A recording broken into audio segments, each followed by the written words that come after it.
let us begin tonight, my friends, with episode 2, which is entitled Sister, of our chronicle. Some words of wisdom from Austin Osman Spare. Only art is eternal wisdom. What is not art soon perishes. Art is the unconscious love of all things. Learning will cease, and reality will become known when it is come to pass that every human being is an artist. Lord Have Mercy by Osato Saint. Manacled on a cross of purple leather pillows, puffed with lamentations, buffed by the sweat of strapped angels, straddled through infernal nights of rites, savage souls salvaged in the flicker of a votive candles circled, I watched bald-head Gabriel genuflect, frail, naked, freckled like a leopard the morning after he had worn his whiteness, vest in black, armored crusader in rhythm. I don't remember your name, his cruel lips curled. It doesn't matter, I have a lover, I sighed, unmasked, in blessed remission.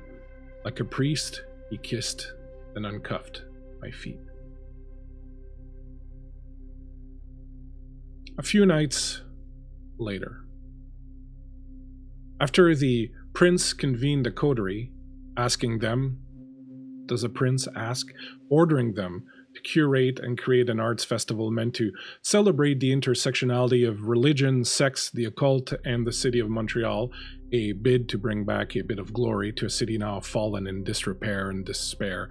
The kindred, Elise, Father Dubois, and Arkham Olivier, have each repaired to their own little pocket of night to pursue matters. Elise, her body and soul in the capable hands of her sire, Fletcher, continues to seek the deeper truths of her meeting with the nun and of the Red Book.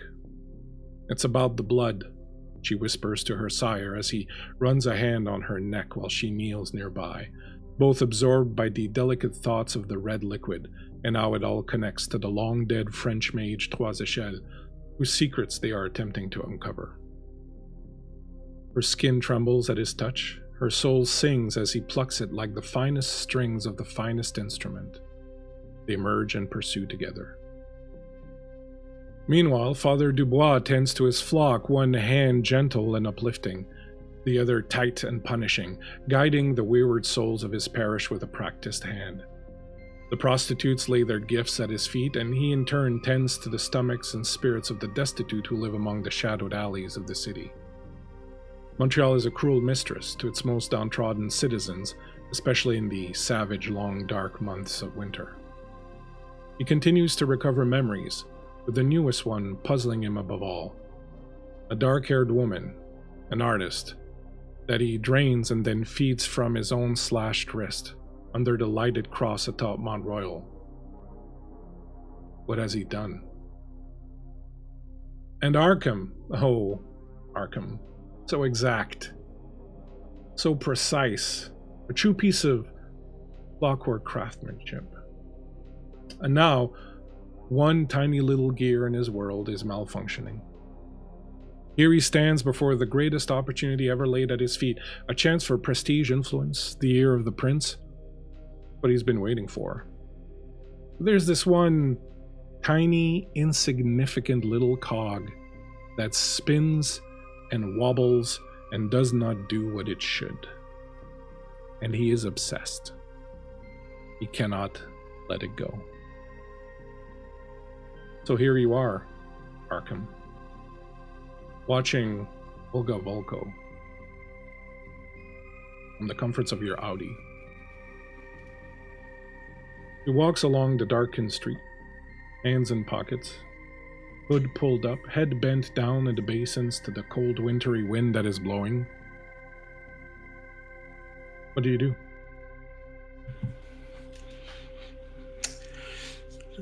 Arkham's sitting in his Audi, R8 to be exact, if for those. He watches Olga walk down the street, and he's reminded of the events of the past few days. He goes back to his home, and he stares blankly at his wall in his kitchen. There's nothing there. It's pristine. It's white. Not a blemish or scratch to be seen. And his eye begins to twitch. And it twitches while he's in his car watching Olga.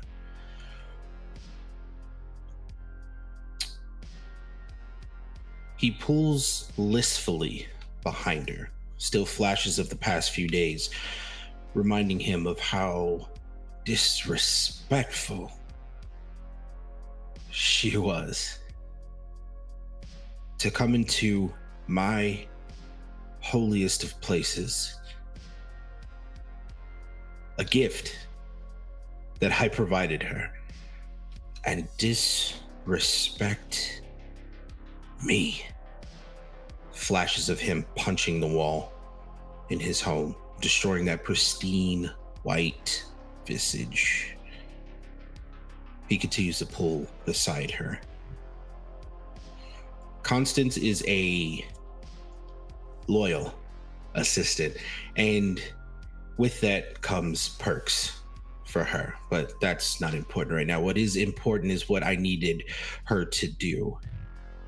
Little hints, little reminders of this disrespect. Small notes of just letters spelling out absence. Coming up to the final. It's almost like a symphony, really. The final note. In her jack pocket, no less. Hopefully it's something that she'll enjoy. But I can imagine that she's nervous.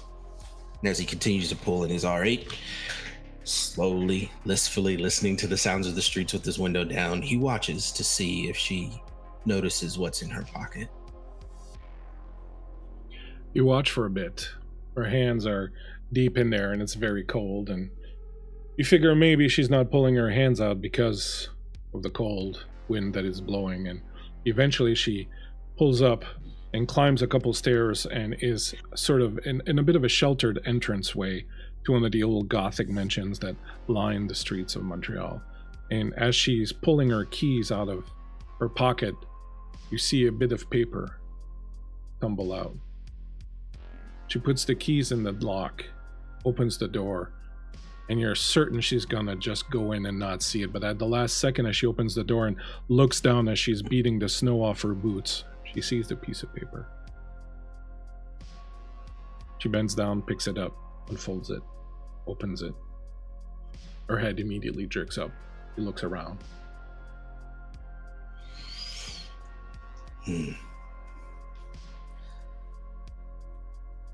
Perfect in every way.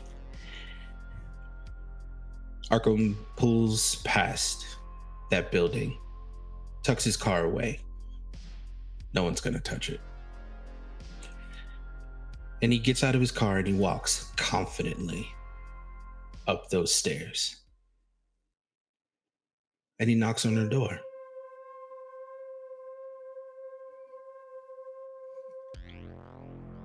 It takes a while. But then you see the curtain pull aside and you see Olga's face. She sees you. Just looks at her. Yeah. She opens the door a crack, the chain still in place. You need to get yourself the hell out of here. Olga, I've come to apologize to you.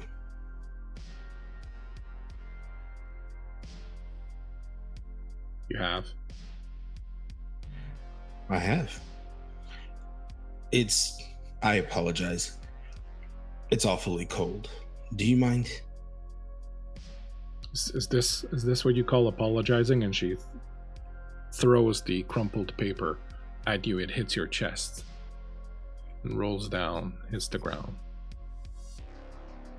He picks it up, he looks at it, and he goes, Fans of yours? What is it you want? I don't really have anything left to say to you. I'd like to use all. Absolutely. Do you need to make a roll? Oh, did you make your Rouse check, by the way?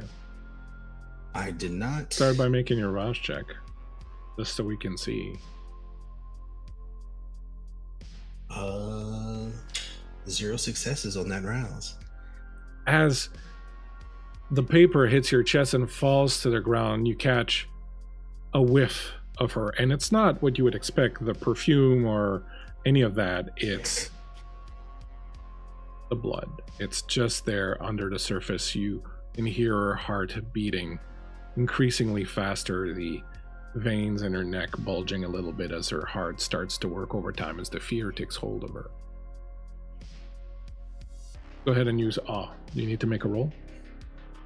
I do. It's manipulation, intimidation. I got 3 successes. No.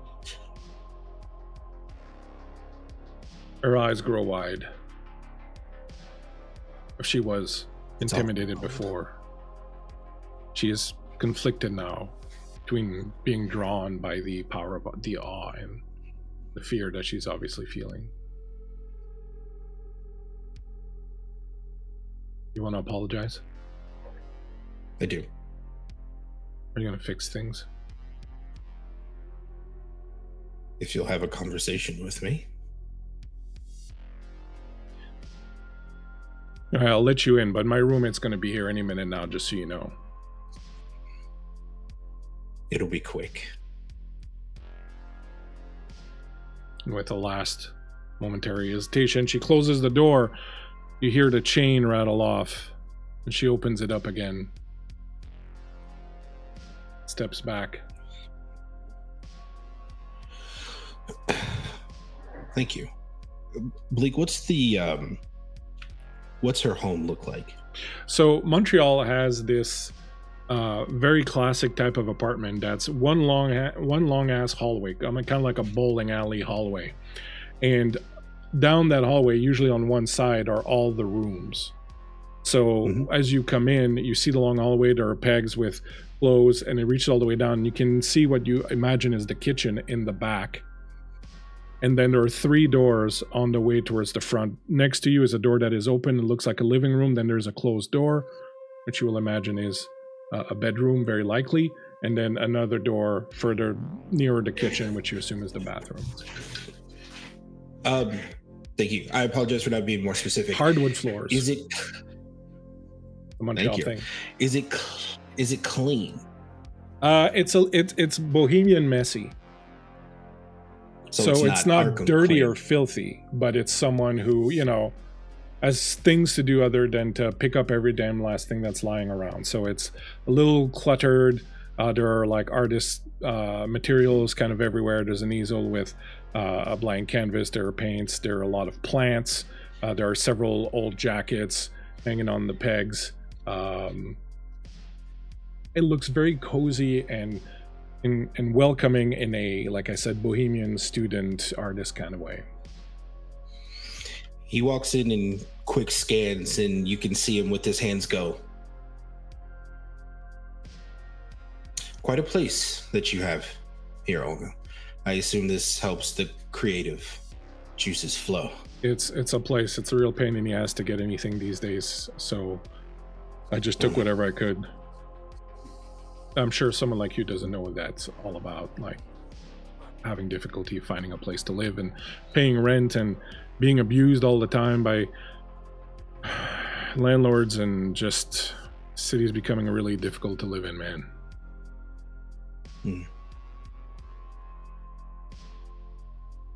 What if I could make it easier for you, Olga? What do you mean? You wouldn't have to worry about paying rent and landlords and roommates. What are you talking What if I could about? make it easier? Hey, look, I'm not like that. Like, Olga, you're not my type. Flattered, though. You mean like a? Answer the question. You mean like a patronage of some sort? Some sort. I would say maybe it's more so of a donation situation. That's how you fix things, isn't it? You just throw money at it. What do you pay your rent with? I'm not saying it's a bad thing. I'm just saying it's very typical. But again, I'm straying away from the subject. I came to apologize to you, and I intend to do that. That other thing, I think we'll be handling that here in a moment. Oh, I am sorry. I'm sorry for what happened at the exhibit. I'm sorry that I couldn't do it sooner. And I'm sorry that I had to make you wait this entire time. And I'd like to use Daunt now, if I could. Don't do it. Let me see. So try to get people the right person. Oh, go for it. You switch it on, you turn it. Do you show fangs? Do you change your features, or do you just let the power speak for you? The voice kind of echoes a little bit, like almost as hazy. And she can look in his eyes, and for some reason, they seem like they are on fire. No fangs just yet, because he wants to savor this. And he tells her, I'm sorry that I made you wait this long for my gift. I'm sorry that I allowed you to enter my exhibit. I'm sorry that I didn't bring napkins, and you have one opportunity to run. Please do. You haven't even finished that last sentence. She turns around, runs, bolts down that long-ass corridor towards the kitchen. I'm right behind her on her heels, and behind her I'm just like, keep going. It makes it so much sweeter. Fangs descending. She reaches into the kitchen. There's a back door. You see her hesitate for a moment as you're coming towards her. You hear something. The electric kettle that was boiling for tea. And you see her do the math. Grab the kettle or go for the door. Please. Grab it. And I'll with that, let you. she turns and bolts for the door, screaming, tries to open it. She's wrestling with it, trying to get the chain off. There's a bar. She's just wrestling with this thing, completely overtaken by fear. I think in this moment, Arkham runs to where he's maybe about within arm's reach and stops, and for a beat looks at her and goes, absence of talent, absence of wisdom. Sweet. And he takes an entire chunk out the side. He latches on just like a snake, and he presses his face deep down into her clavicle. There's blood slowly spurting across the door. He lifts his head back and he looks at his shirt and he goes, it's a good thing I didn't wear the Versace like I did that night. And he takes an entire another chunk out of her. As the blood, red hot, boiling from the fear and the adrenaline, fills you. It's not so much the easy victory over despair. It's not so much the hot blood pouring down your throat that satisfies you. Is that finally that wobbly, annoying little cog has fallen right back in place, the teeth connecting the way they should with the next cog. And things are perfect again. Now I can focus. I wonder if she has any records. And he goes, and I assume that she does, and he plays one. And he sits on her couch after he's moved it facing towards the door. Everyone has room for dessert. Waiting for the roommate to come home.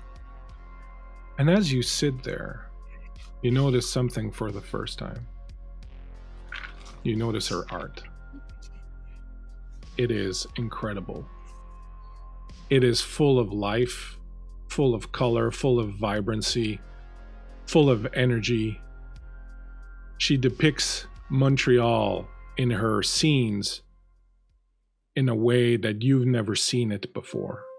Montreal that exists only in the myths and legends of the people who have lived here for a long time, the way they talk about it longingly, the Montreal that used to be. This activates your compulsion, your obsession. And as you sit here, you start to collect all of her work, and you know you will not be able to rest until you've given it its proper due and make sure that it is shown, disseminated, and appreciated as it should. And as you pack them away, the last one you notice has a thumbprint of blood on it from your hand. You go to discard it, but it's too beautiful. It's too perfect. It's so perfect. She truly was an exemplary artist. If I could, after collecting all of the art and actually having an opportunity to appreciate the talent, he goes back to the body of Olga and he squats down on the ground and he gets real close to what's left of her ear and he goes,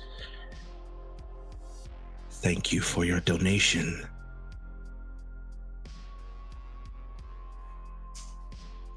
That's it. As you sit and wait for the roommate to arrive, somewhere else, in a mansion up on the hill near an area called Westmount, the nice part of town, the old money part of town. Little Gothic mansions sitting up on the hill. Please, tonight is the night where you visit those who worship you or invite them into your home. Who are they and what is the evening like? They're artists, mostly. A few of them aren't necessarily artists, but share a common interest with most of them, and that is studies of the occult. I have gathered them here in my parlor room that looks like something out of a fantasy of Victorian times. The furniture is old, the fabrics are rich, there's plumes of smoke in the air, there's people walking around with trays of treats and bubbly drinks, there's talk and laughter, and just a general sense of this family amidst these artists who are, for the most part, starving artists. These are people not used to this lifestyle. In the room, there is a series of artwork that's being displayed this evening. It's the artwork of Faraday. She does this often, where she holds meetings with these people, and every time she focuses on one important. And tonight it's Faraday's turn, her favorite. And as you take in what he's doing, you all have received a night move from Justice. Thank you very much. Thanks, Justice. Justice. For the gift. You also got a night move earlier from Miko, so thank you very much. The OK's GM Miko for that, and several other hails have gone by. I lost track of them. There you go. Someone's gonna count them up. Faraday, your I'm not gonna say long-suffering assistant, but he certainly doesn't suffer. A long while. Seems very uncomfortable as he's displaying his work. Most of it is charcoals and inks. Images done in black and white on slightly aged paper, images that bring to mind the esoteric, the occult, sometimes the erotic.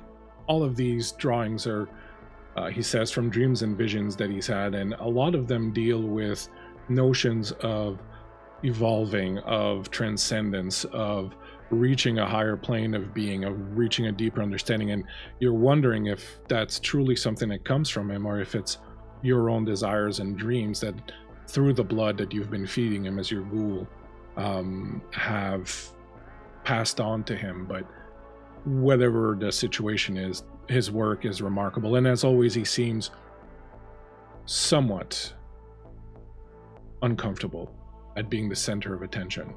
You know, he doesn't really like it that much. His art is for himself. He doesn't like to show it, but he lives to please you, so he is doing his best, talking to people.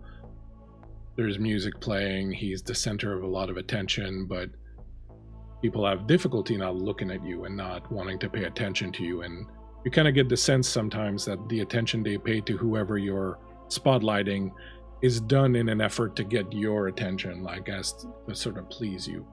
But you're used to it by now.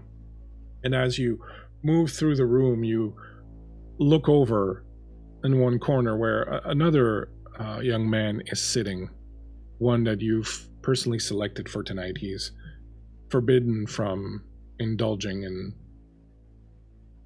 the drinks and the drugs that move around. He is to sit and observe. And as you take a look at him and sort of anticipate what's to come, you hear Faraday's voice coming from over your shoulder.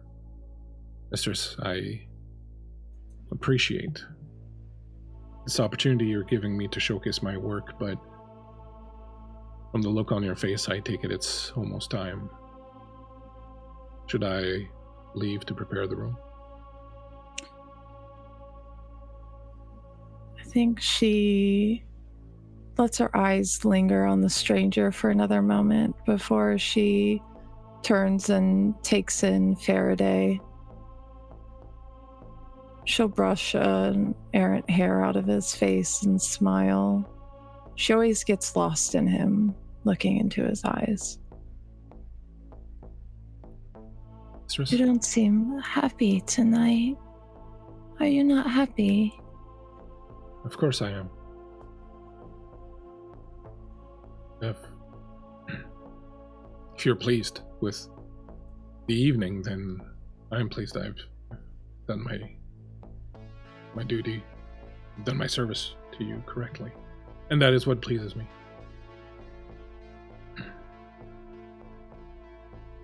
Your work is so beautiful.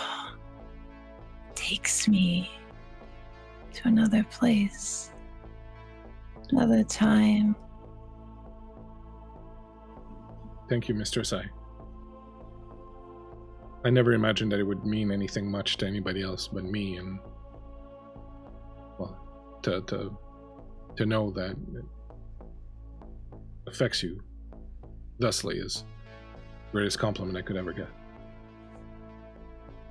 You're very special. I can see that.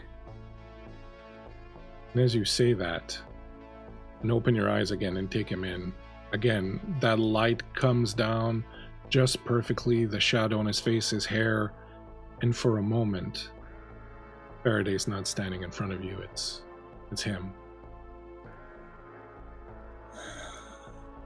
My darling. Austin, how I've missed you. I'm sorry, misters. Are you all right?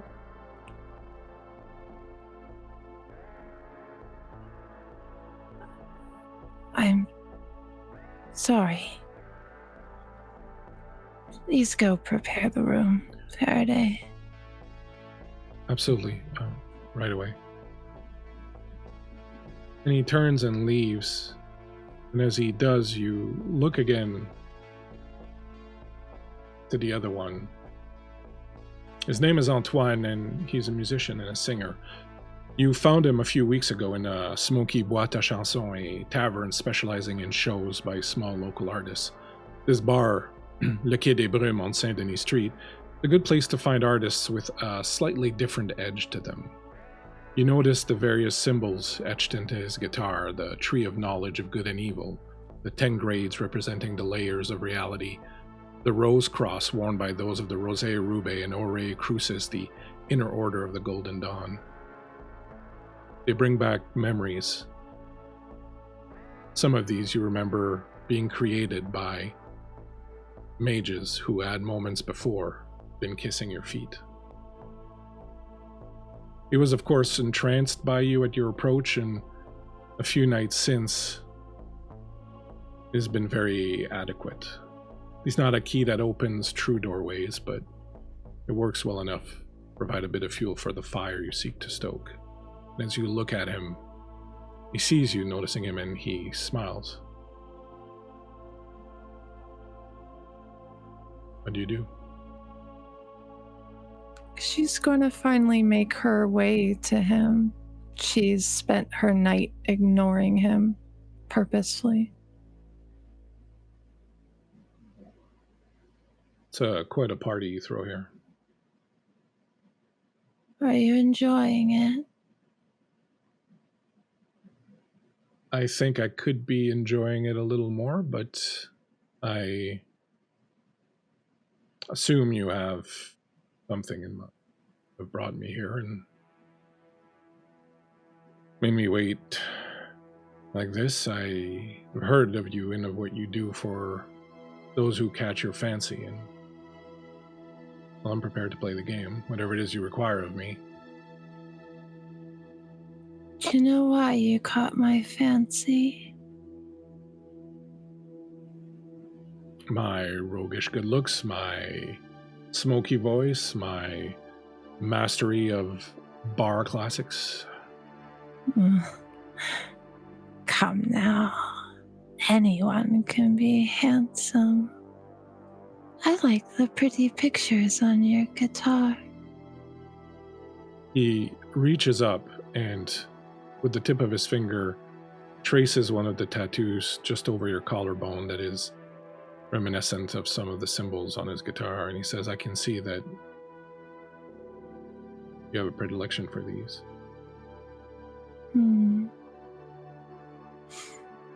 Do you seek the fruit of knowledge? I would be a fool not to. A fool doubly for not having the knowledge.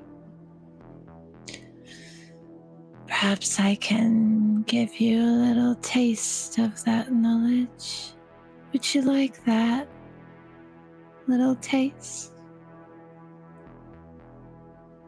Lead me astray. Come on, little wolf. I've got some apples for you. She's gonna lead him away. The room when you entered has been prepared by Faraday. There is a bed with fresh linen on it. There is a basin full of water, warm. There is scented soap. There are decanters of wine and other things, candles. The art that has been displayed around this room is some of the art that reaches out to you the most, that titillates you the most, that rises passions in you the most. And at this point, I would ask you to make me a rouse check.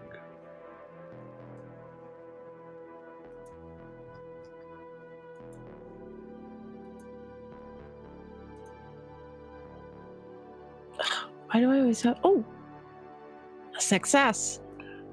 Awesome. The beast is laying low right now. You know from experience that it's a good time to feed it. Waiting too long leads one to make rash decisions. You're not one to make rash decisions, or are you? What happens in the room? She's gonna lead him in and give a nod to Faraday as he leaves the room. Tell me, what do you know of the pretty pictures that you draw on your guitar? And as she asks him this, she's kind of walking around him in the center of the room. Her eyes are going up and down his body, assessing him, looking at him, looking almost through him as she does so. He smiles with a bit of a arrogant smile. Yes, my father taught me those. He was into all sorts of stuff. He read Crowley and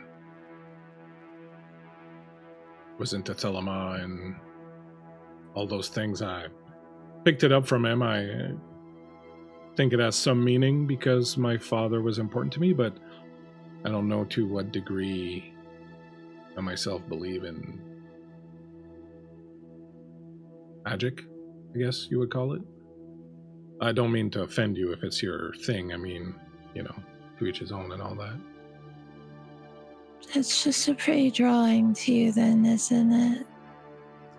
Reminds me of my father and the things he taught me, and he had a passion for it, which I appreciate passion in all its form. I think that it's important to have it, whatever it's for. It awakens the beast in you, it makes you want to take a bite out of life. Right. A beast. I bet you have a very ferocious beast inside of you, don't you? And as she says this, she takes an index finger and draws it along his cheekbone, cutting him the slightest. Oops. Starting with the rough stuff already. And when she tastes his blood, I'm going to use my blood sorcery and utilize a taste for blood, where I can determine the resonance and intensity of this human's blood. So, because of the way I use resonance in this game, where it's something that is more random, it's not something you can feel or tell, what this power allows you to do is it gives you a greater chance of finding someone whose resonance is going to match yours. So in this particular case, as you tap into it and let it roll on your tongue and get the feelings of the humors inside, you get this sense of a deep, deep curiosity and a deep hunger for things that are just on the edge, that are a little dangerous, that are a little beyond the reach, if you will. It matches very well with the things that have been going on these days in your own humors with these research into Twazishad and all that, and you find that the resonance of his blood vibrates exactly the same as yours.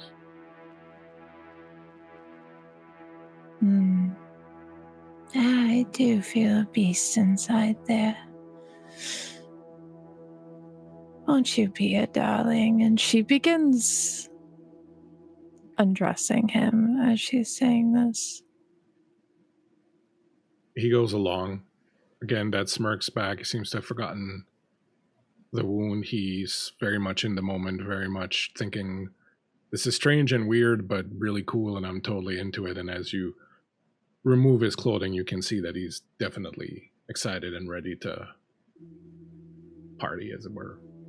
She's gonna leave him standing there for a moment and go to the basin of water where she knows there's a sponge, but she also knows there's a few special candles and a bit of incense. And she says a few words over these things as she lights them and grabs the sponge and dunks it 3 times into the bowl and returns to him and begins to slowly wash his skin, her hands running over it, admiring the flesh as she's washing it. Tell me what you're thinking right now. I'm wondering if this is what it felt like when Mary Magdalene did this.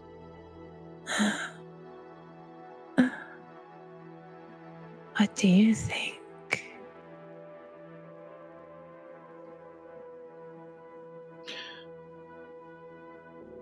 He crouches down and puts a hand on the side of your face and says, I think we're wasting time.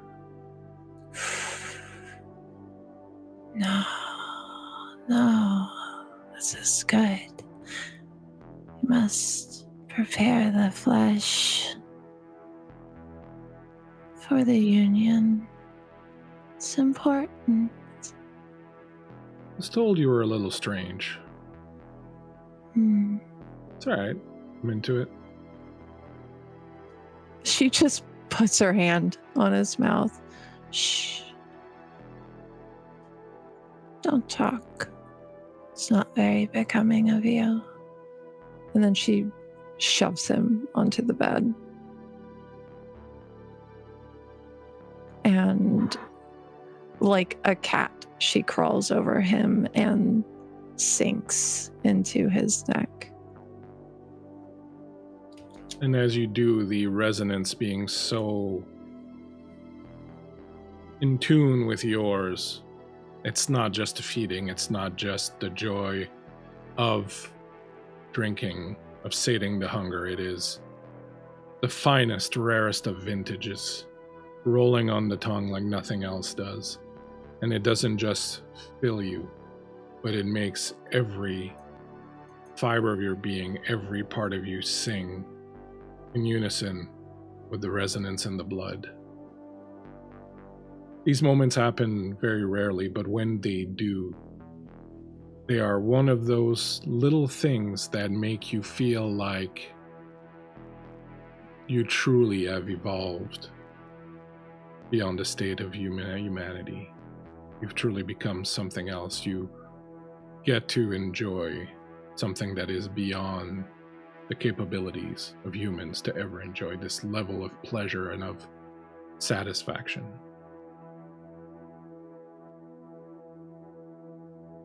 It's a little later when you're lying in bed with him. The loss of blood has knocked him out, but his breathing is normal. You're a very, very clean eater, and there's not a speck of blood anywhere on the sheets.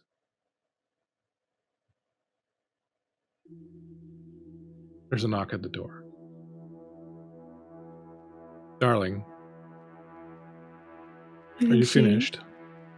Stands and wraps herself in a little kimono that's laying off to the side. Opens the door. Who is it? You just muted yourself. Your sire, Fletcher. Hello, darling. I'm sorry, am I interrupting? No, he's taking a little nap now. He looks over your shoulder. They look so peaceful, don't they? Like cats laying in the sunlight. He talks too much. Sorry, was it satisfying otherwise? Yeah, I think his heart is in it. Just, his brains are still catching up. I always say you can train the brains, but you can't give someone heart. Maybe he'll satisfy yet. I'm sorry to interrupt your pleasure with a little bit of work, but I managed to find a name. It was as I thought in the records in McGill. A red book, actually. Very interestingly. One of les filles du roi who had a child from an unknown father, but another text has her being part of Trois Echelles inner circle of believers. I've traced the bloodline down to a current resident of the city.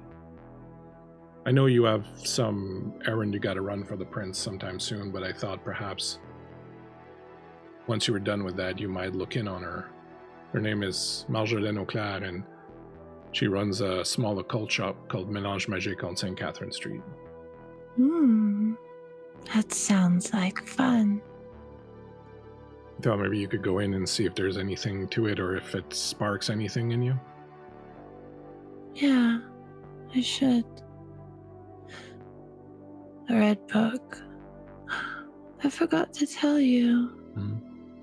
There is a red book on the prince's desk. Do you think it means something? Maybe just a coincidence, but I don't know. We'll have to keep our eye out. If this thing keeps popping up, then there's definitely something more to it. You know, she liked me. She says I don't have to go to your stuffy politic meetings anymore.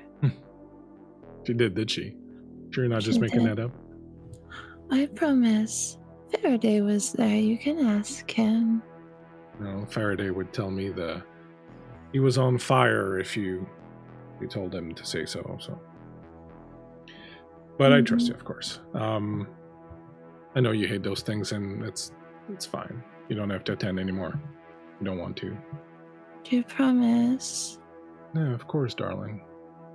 You know, I'd go if you really wanted me to go, but I don't have any fun there. Everybody's so boring. It's not so much if I wanted you to go as if I felt that there was something you could accomplish there that I couldn't. If that happens, which I'm certain it will, I'll be sure to mention it. But in the meantime, you're free to lounge about the cabin. Is there anything else you need? He looks over your shoulder and looks at you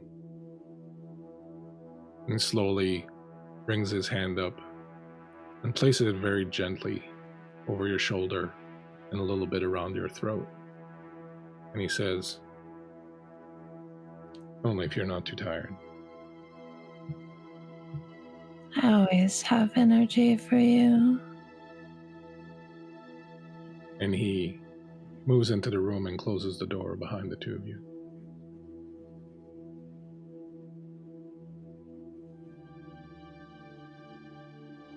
Father Dubois.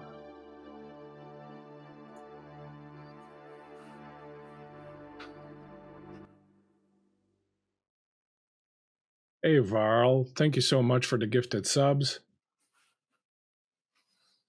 As always, man of the hour.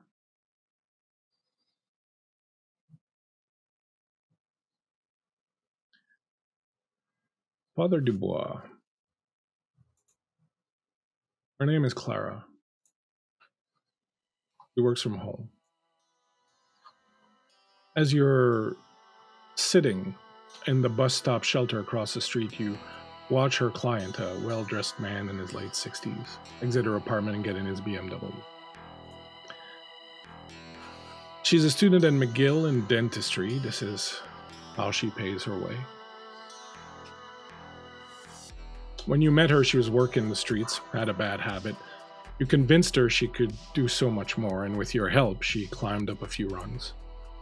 And look at her now, radiant and full of hope. Too much so, perhaps. You like your vintage a little more hopeless. This might be the last time you can enjoy communion with her. Yeah. All good things must come to an end. What do you do? I slowly, giving adequate time, wait for his departure and then make my way to her door. Taking the time, of course, to greet any and everyone who I happen to pass by. Give them a quick blessing. Those of them who are more, people of the street recognize you and are very happy to see you. Some of the others seem a bit more disturbed as you approach them. You have this wildness in your look in your eyes sometimes that disturbs people who don't know you well. You make your way up the stairs to her front door. I rap 3 times gently. He opens the door. Father, I'm sorry. I wasn't expecting you. I don't know that I'm ready to have you come in here. She leans over, conspirator. I was just working. I haven't fixed anything yet. You are perfectly fine, my child. The Lord said that you needed me in this moment, and so I am here. Well, I guess I could use an ear. If you really don't mind, please come in. I'll just go put something on. Please come in. And you walk into her apartment, and it's nice. It's small but well appointed. Definitely, she's been doing very well, much better than she had before. And again, you detect here the sense of someone who is finally achieving everything that they could, and whose dreams and hopes are now matched by their circumstances. And it's a little disappointing, but what are you going to do? She rushes in the bedroom. You can see from where you are that the covers of the bed are all undone. She quickly does the bed really, kind of haphazardly, and puts on a robe. And as she's about to come out of the room, she sees something, and she goes back to the bed and unhooks some leather straps from the bedpost and hides them under the mattress and smooths the covers of the bed and comes back out. Can I offer you something to drink? I have some coffee, I have some wine. No, I don't think so. We're not here for a social visit. Oh. You know why. You need to unburden yourself. We know this. You've made quite the life for yourself, doing so very well.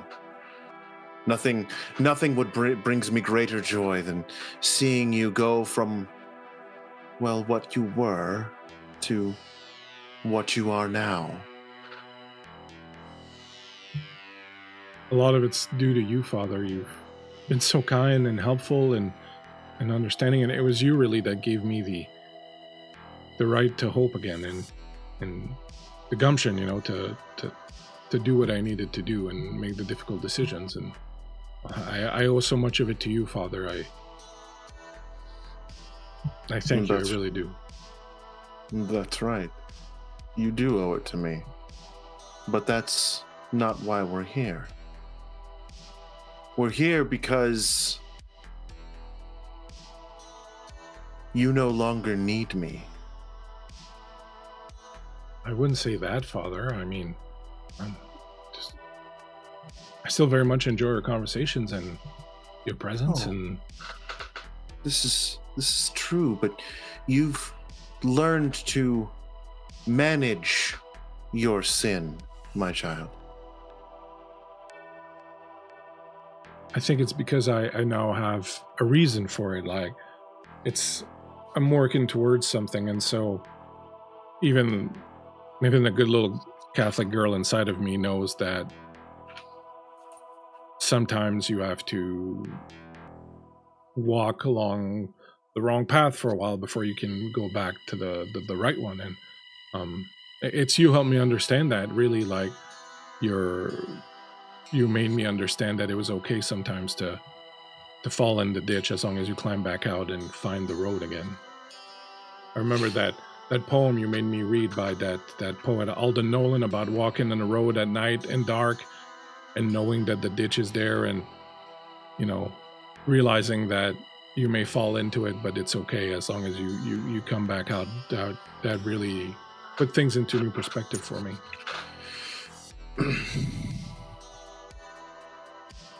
You truly do bring a smile to my face, and you are a shining example. And I know that for others who began on paths so very similar to yours, you are that example by which they will follow. It's very kind of you to say that, Father. Tell me, how long till you graduate? Next spring. Next spring. And then you'll be, as they say, using a different set of oral skills, if you'll forgive the joke. Father, you're just so... I don't know, it's refreshing, I guess, to see a priest with such a sense of humor. I truly appreciate it. Believe me, God laughs at us all.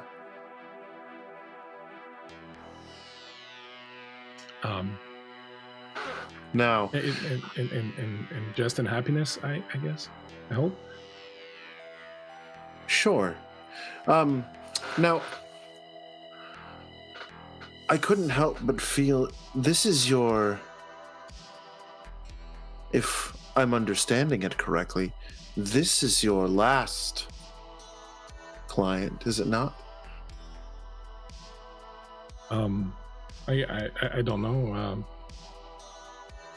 I guess I was thinking maybe there are a few I could keep, like the ones that are more generous and that, don't come around as often.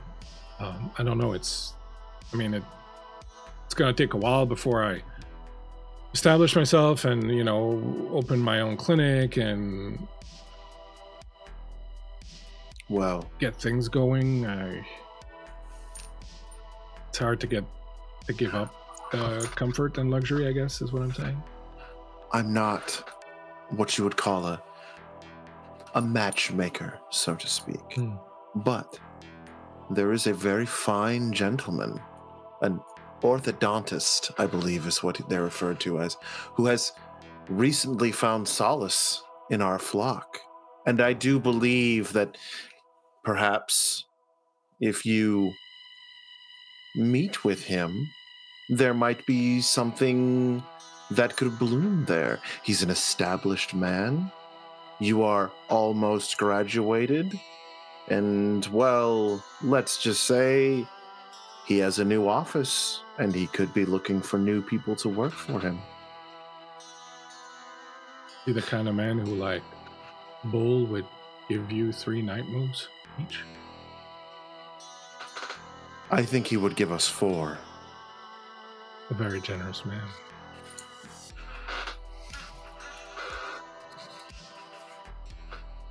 What I'm saying, child, is that on this night, you must choose. For on this night, God hath told me, you are to be absolved of all sin and to be made pure again, so that you may continue your life anew, virgin once more. Well, that's very generous. You've always brought so many great things into my life, Father. It's been really incredible. I wouldn't have made it anywhere near where I am now if it wasn't for you. I'm so grateful. Then repent your sins. Here or in the bedroom? Wherever. Where are you most comfortable? I think I'd like to do it in the bedroom. It still smells like us, and I think it's going to help me really feel my sins before you wash them away. Very well. To your den of lust, we will absolve your sins. You find yourself soon enough sitting on the edge on the corner of her bed. She is kneeling next to you, her head on your thigh, telling you all the terrible things that she's done, all the sins that she's committed, most of them beyond your notice, really. A few of them make you arch an eyebrow, but... And as she speaks, you move her hair away from her neck, and you see there that big, beautiful vein that's pumping so full of life. What do you do? We are going to absolve you of your sins. And he stands. Kneel and face your place of lust and damnation. Yes, Father, please. And she kneels and she looks up at you. Make me clean once more. Close your eyes and pray with me. 13 Hail Marys. Closes her eyes and she begins. Hail Mary, full of grace, the Lord is with thee. Blessed art thou amongst women, and blessed is the fruit of thy womb, Jesus. Holy Mary, Mother of God, pray for us sinners, now at the hour of our death. Hail Mary, full of grace, as he begins to chant more. Father, I'm not sure that's how the prayer goes. He grabs her by the chin and looks her in the eye. Dominate. Pray. She begins to pray, words rolling out of her mouth, one after the other, her eyes wide and starting to feel a bit of fear, not knowing exactly what's going on, but still she vomits forth all these prayers, one after the other, one after the other, one after the other. This repetition of these rote lines memorized so long ago in her youth, still with her to this day. As she is locked in that prayer, he stands behind her, out of sight, unfastening his belt and pulling his pants down to his knees, revealing a Sisyphus chain around his thigh. Leaning down, he pulls her hair to the side and says, I suffer for your sins, and yanks the chain as the metal teeth bite into his flesh, causing him irreparable pain as he sinks his teeth into the side of her neck.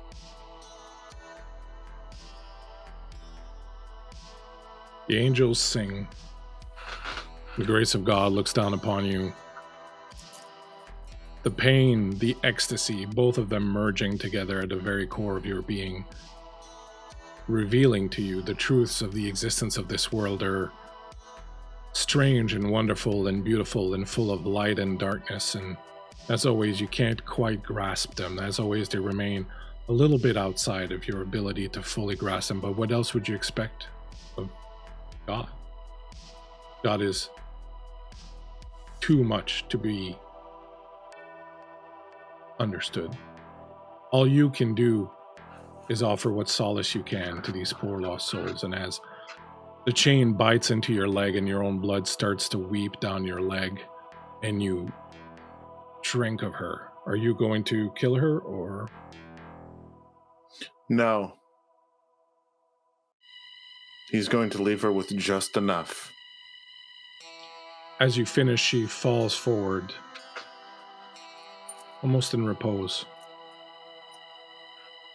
pale, cleansed. I have drained you of your sin. Sleep well, child. And as you walk to the front of the apartment, the chain in your leg biting so deliciously, ripping at your tendons and your skin with every step you take, the blood squelching in your boot. You see out of the corner of your eye, sitting in the darkened living room, smoking a cigarette. And he says, "Saving souls has never tasted better, has it, Padre?" Silence, wretch! I take what I need and nothing more. That's the problem. You're not supposed to be worrying about what you need, only what he needs. Isn't that what you're supposed to be doing? He gets all that he requires. She is innocent now, and she will not die. Takes a drag from the cigarette, blows smoke, puts it out. You realize you're alone in the apartment. As you try to refocus yourself, comb your hair, make yourself presentable before you step out, you see it again. This strange image, this memory crawling back from some dark recess. A young woman, dark hair, flecks of paint on her chin, under the cross, on top of Mount Royal. You draining her and giving her your blood. Her eyes coming back to life.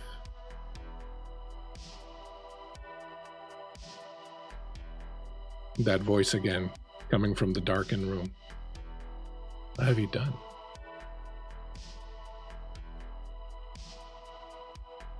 I have made an angel.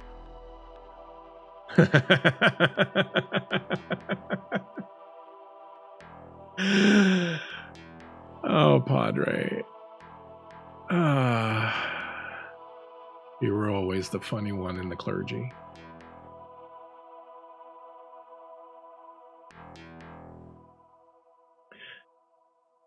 Meanwhile, Rachel.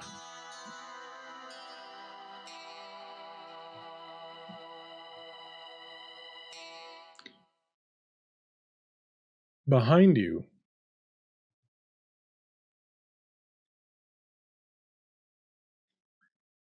above and behind you, the iconic but strange blocky complex known as Habitat 67, which was originally built for the World Expo held in Montreal in 1967. Looks nothing so much as a dwelling designed by M.C. Escher, a chaotic set of misaligned and oddly angled cubes that have become a distinct visual of Montreal architecture. When you think about it, what it really does look like is a pile of haphazard blocks strewn about carelessly, chaotically. It's not as cold as it should be.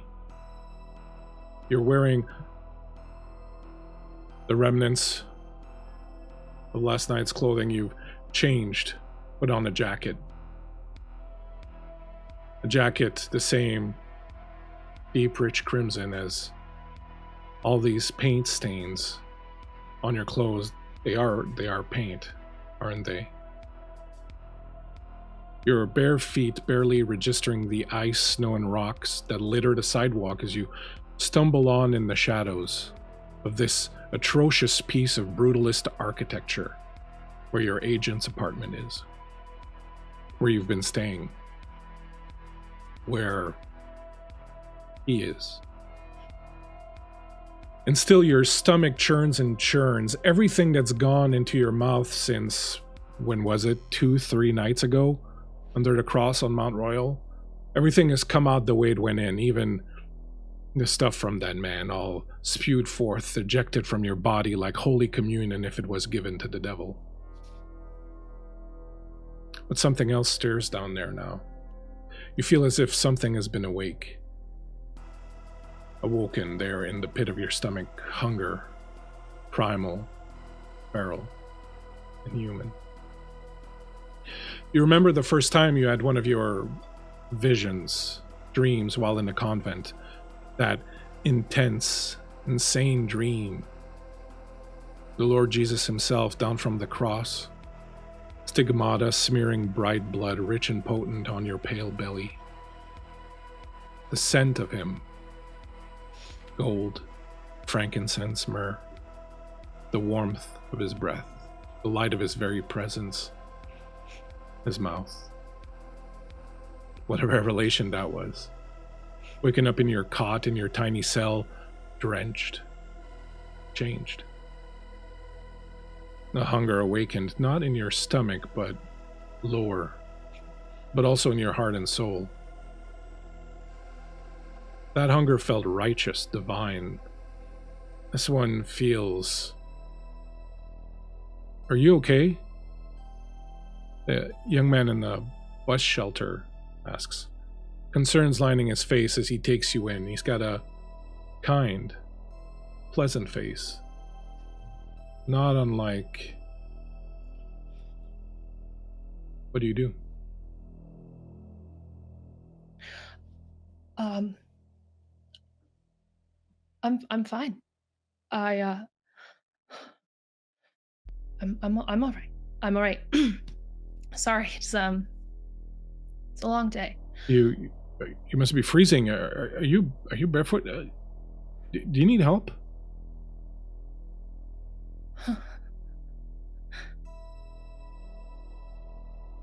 Take this and drink it, for this is my blood. What was that? I didn't catch that. I lock on his eyes, and I start to walk towards this man. You need me to call the cops or something? And he reaches into his pocket and pulls out his cell phone. You don't look all right, man. You look a little bit spaced out. No. You right? You want something? No, I just need you to be quiet. Okay. You're being a bit weird. It's a weird day. I think I'm scared. Did something happen to you? All right, I'm just gonna call the cops. All right, like we'll just get someone here to help you. I really don't got time to deal with this. I want to grab his wrist. I go, please, please no. Just wait. Do you believe in Jesus? What? Do you believe in Jesus? What does that have to do with anything? Just answer me, please. Do I? And then dawning in his eyes. Oh. All right. Hey, yeah. All right. No problem. He puts his hand back into his jacket with his cell phone. He's like, look, I'm sorry things are rough for you right now. You can stay here. There's the heater. It's all right. The bus should be here like any moment now. My eyes start to run down his face into his neck. I'm so hungry. I don't have any cash on me. I might have like $5 or something, maybe. You get some steamies. Hold on, let me see. I would like to sink my teeth into his neck. As you move forward on this man,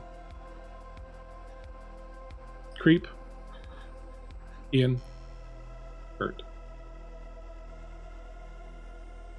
Among the things the prince has asked you to do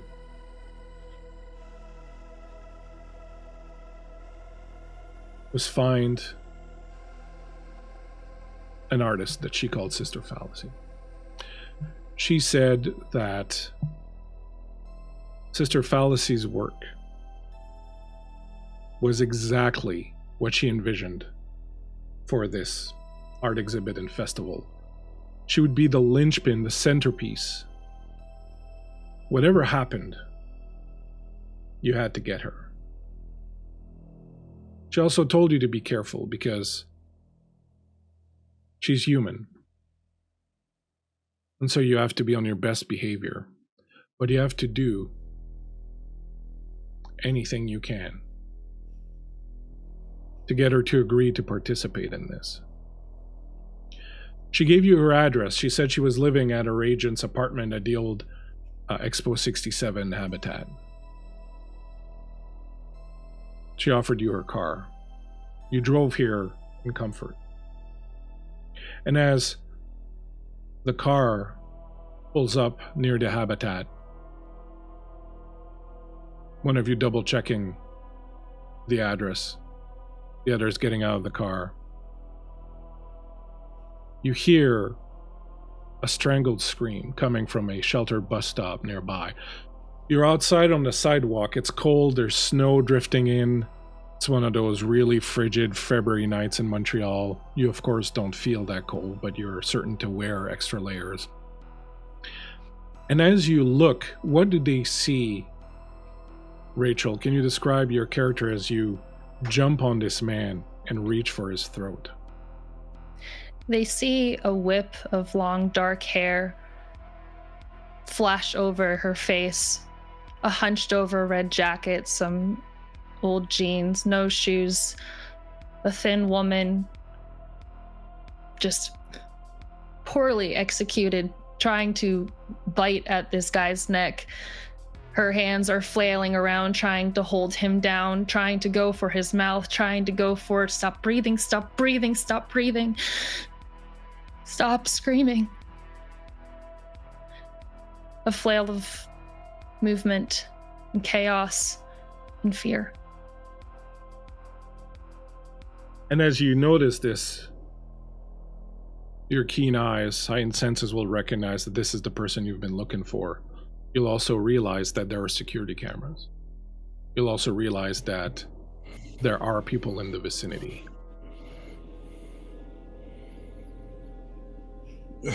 What do you wish to do? Why does everything have to be such a production? Fuck. Okay. How many cameras? You know, there's one in the bus shelter, and there's another one down the street on the street corner. That one, 50-50, that they might not be able to catch anything. I'll take care of the cameras. I'll be back. I do want to stress something as we think about this. You do know that there is a government agency that has become aware of vampires. You do know that the Chantry in Vienna was destroyed by them. You do know that Kindred are no longer allowed to use telecommunication devices, that the Nosferatu Shreknet, the internet that used to be used by Kindred, was broken into by this agency called Aegis. You know that there is a threat, a major threat of discovery by government agencies now. More than ever, the masquerade is incredibly important.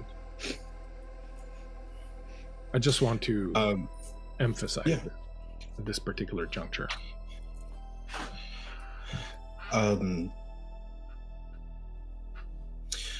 Again, I'll take care of the cameras. He walks over to the bus stop and he sees it and he goes, great. He pulls out a BB gun. Because it's just, it pops the lens. Because in Canada, gun laws and stuff. Yeah, we actually have them. Are for quail. As Arkham is moving towards the bus stop where this woman is now starting to overpower this man, he's walking over towards the bus stop and he seems to be pulling something, maybe a weapon of some sort, from under his jacket. What are Elise and Father Alexander doing? Father Alexander just walks over and, what in the unholy Protestant hell is this? And what's What? Elise doing? I think if Father Alexander is trying to speak to the woman, then Elise is going to try and catch the attention of the man she is currently attacking. And as the three of you move in to do all of this, Father, you step up, demand to know what's going on. Rachel, Maria, there's other people now around you. You hear voices, you hear people approaching. The man is not easy to overpower. You find you have some strength, but he's still kind of able to sort of push you away. What do you do?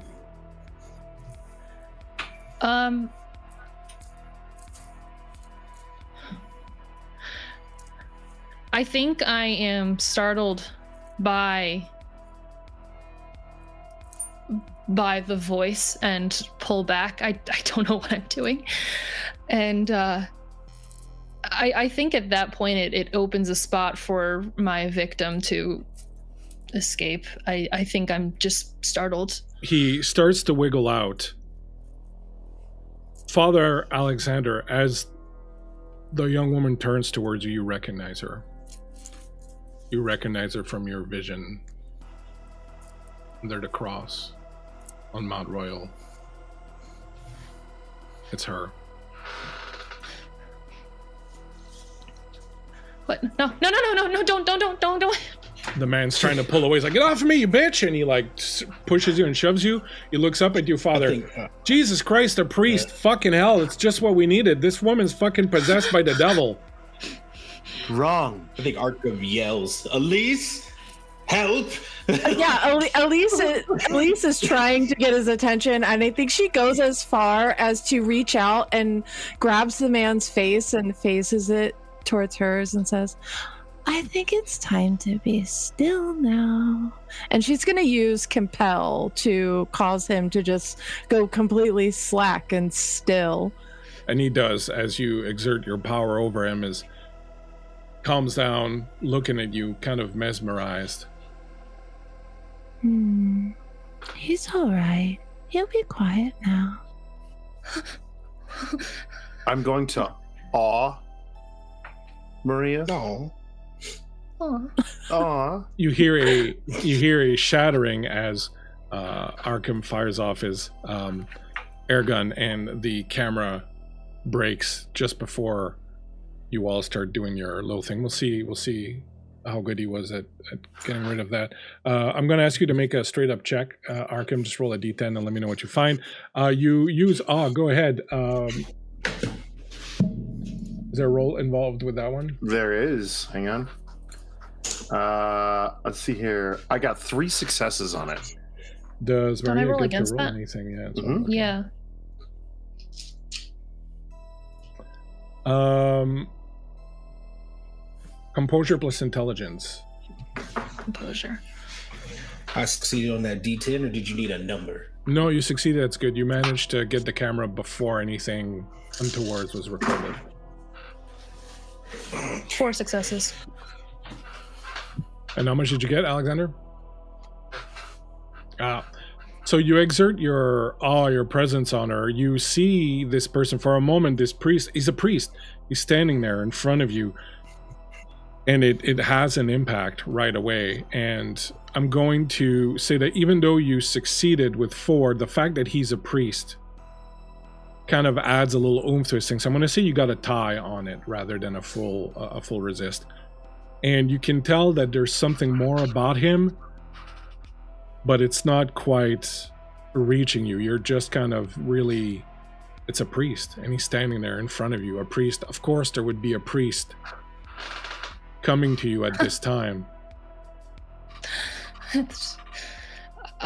Father, I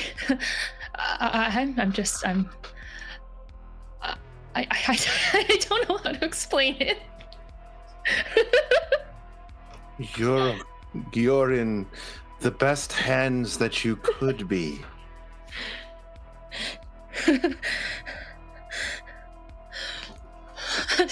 Tell me how.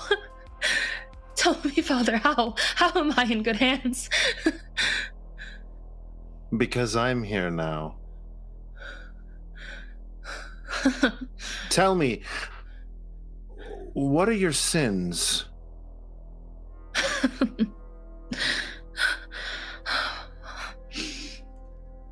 I stand up to become off of my knees. I'm no longer one who does that so freely, especially in religious circumstances. In the eyes of your church, I have many sins. But in the eyes of our Lord, I don't have any. Then you are truly blessed, child. You could say that. I know that. I've seen it. God has sent you to us. You carry a message.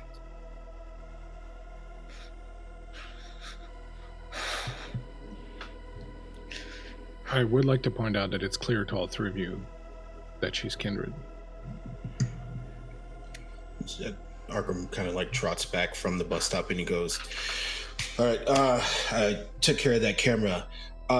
Is this going to be a problem? Pointing down at the guy. The guy is just staring up at Elise, completely entranced. What did you do to him? Oh, he's just busy admiring me, aren't you? Shake your head, yes. I would like to go for his throat again. Tut, tut, tut, tut, tut. Do you stop when he says that, or do you continue? I'm going to continue. She jumps on him. There's an alley right there. We're going to have to do this the hard way, it seems. Am I getting my treat, or have they stopped? You are feeling that ecstasy of the warm blood flowing down your throat, and you're caught between revulsion and utter joy as your brain is reeling of what you're doing, but your body is exulting in it. And you drink from him, and you drink, and you drink, and Elise, it's clear to you that she is going to kill him. Elise is gonna try to rip her off of him. And as you reach down and grab her, what is Father Alexander doing? I think he does what any good Catholic man would do in such a situation. He brains her with his 900-pound Bible. And what is Arkham doing? As soon as the father brains this person, he grabs the body of the human and he starts dragging it into a corner, like kicking up snow to cover up the blood trail. Like, are you guys got to be fucking kidding me? It was an errand. It was a goddamn errand. Elise. Protestants, what do you want? Elise, you pull her off just long enough for the father to come in with that Bible and hit her in the back of the head.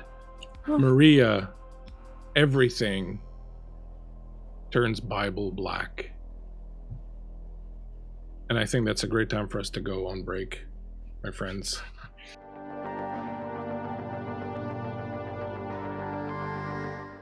Hello, everyone. We have returned from our break. I hope none of my players ate anyone during the break. Rachel had reflex to look if the body was shown on camera. Pushing the foot away. My friends, thank you very much for joining us in the first part of the game tonight. The three kindred you see here, Elise, Arkham, and Father Alexandre, have gone to find this artist, this supposedly human artist that the prince wants them to involve in this art festival that they're curating for the prince, only to find that not only is this artist no longer human, but that she was part of visions that Father Alexander had of embracing her. They found her at a bus stop, getting ready to get her munch on, and have had to deal with a bit of a bloody situation here.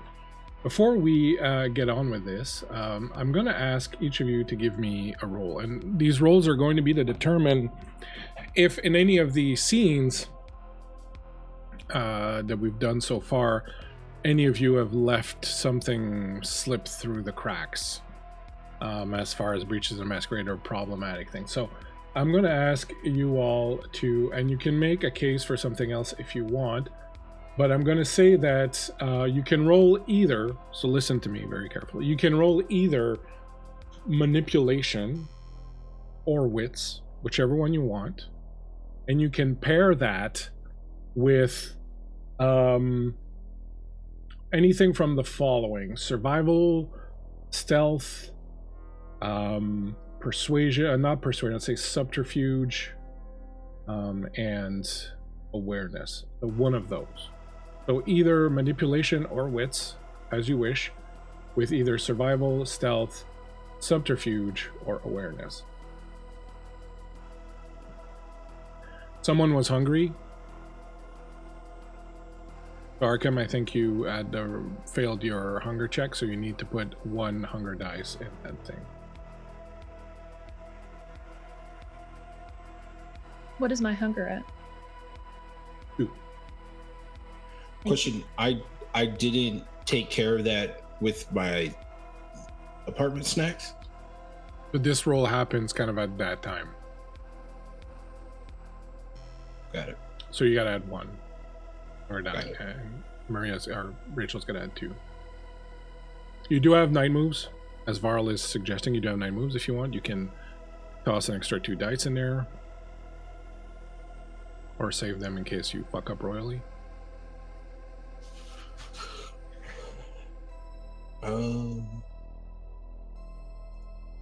How many successes you get? I got 6. 5 successes. Got 4 successes. And Maria? Or Rachel, sorry. 3 successes and a bestial, if that matters here. Ooh. Do you want to write it, or do you want to spend the night move? But I like bestials. I don't know. You can keep it if I'm you a want. problem. I like it. All I right, keep so you're gonna keep the bestial. All right, so hold on to your underwear. All right, you you have managed to calm down Maria. You have managed to take care of the body. The driver of the car that brought you here, the Princess Ghoul, was a professional at this. He came in, took care of a lot of stuff, so that's not going to be a problem. The rest of you did all right on your rolls, so no problems with your earlier feedings and all that either. There's not going to be any problems emanating from that. You, during this time, Maria's come to, and would have said that she's Maria Brunel, the person you're looking for, and will have asked you to come with her because there's something you need to see. In doing so, she will lead you back to Habitat 67, where you will go to one of the top floors, where there is a apartment there, a condo that belongs to her agent, where she's been staying.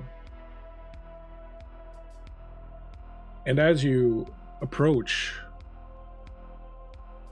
that apartment,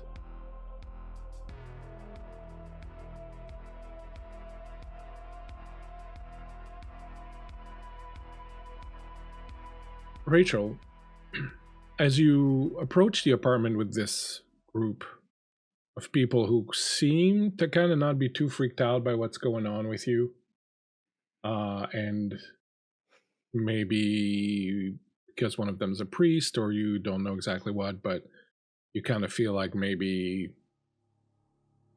I don't know if you can trust them, but you can certainly speak to them. You bring them up to the apartment, and as you are about to slide the key in the keyhole to unlock the apartment, you're certainly seized with doubt, because what you remember of what was in the apartment before you left is not quite clear. You know there's someone there, you know there's blood, you know something happened. But suddenly, because you rolled a bestial failure, or bestial critical. Sorry, was it a bestial failure or messy critical? It was a messy critical. It's a bestial. A bestial failure? Oh. Because you rolled a bestial failure, you now realize you don't know exactly what's on the other side of that door. The only thing you know is that the only people in the world who can probably, maybe, perhaps help you are the people that are around you, the three people, these three magi's in some ways, who have appeared out of nowhere on this, the night of your rebirth.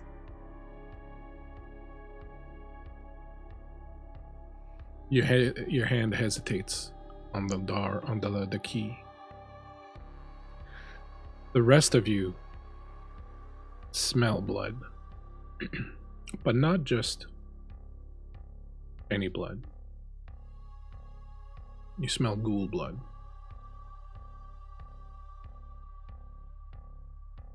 What do you do?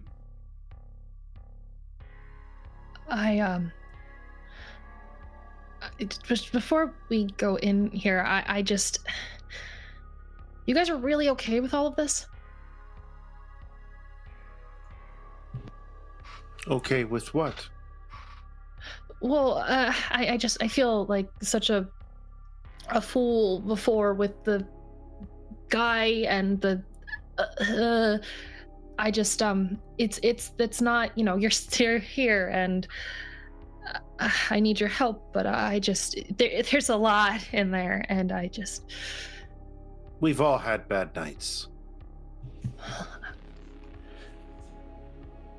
I don't know.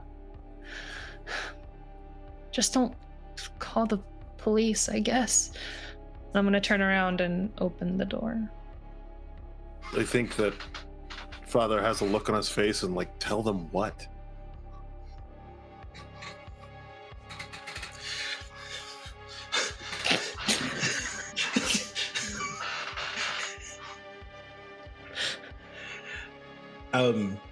Before, like, the unlocking and the turning, like Arkham kind of puts his hand on Maria's shoulder and he goes, before we step in here, is there something that we need to prepare ourselves for?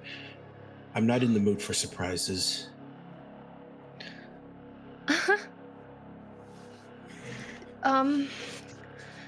I just... There's a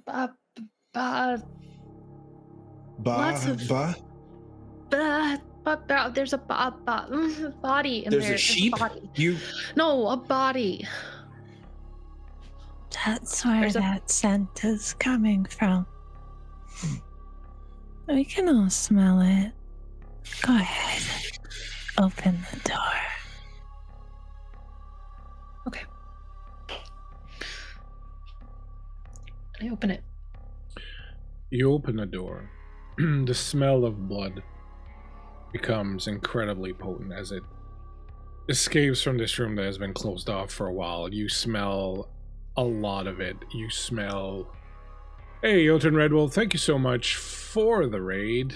We appreciate you so much coming in on your Viking longship to raid our shores. Thank you so much. We are playing Vampire the Masquerade, and it is a game intended for adults, so please do decide for yourself if this is the kind of business you want to get involved in, but we greatly appreciate you coming in. Thank you very much. You open the door, and the blood that you smell is clearly that of a ghoul, not a human. As the door swings open onto this pristine, white, very cold, clinical apartment, everything made of white marble or stainless steel, the first thing you notice are The footsteps, bloodstained footsteps, leading from down the corridor at the other end towards the door where you are, a pair of bare feet.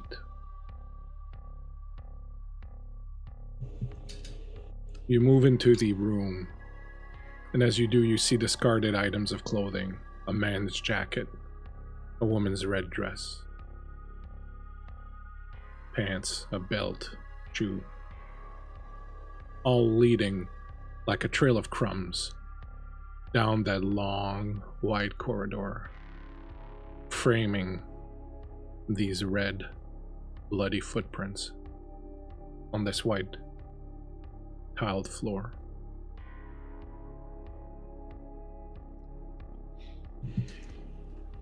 You see Arkham's eyes kind of like widen, and he's like, "This is magnificent." I'm sorry. Look at this. Like it tells such a story, and he's kind of fidgety a little bit, and he's just like, "Ha. I like this." Well,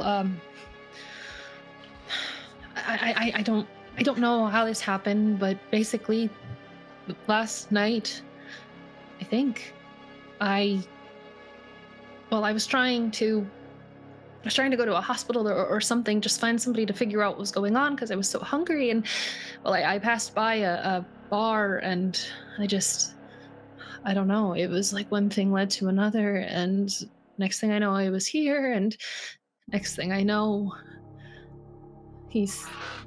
there's all of this.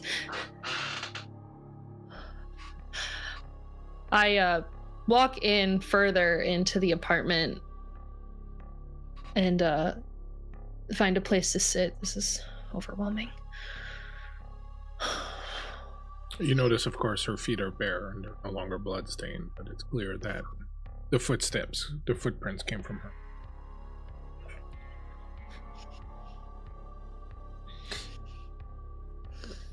Child, do you know what you are?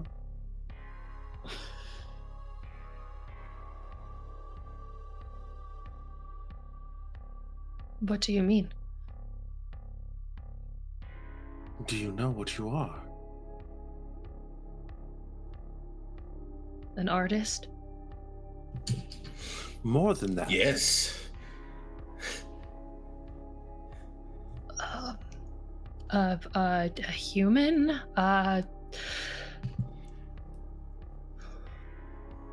Tell me,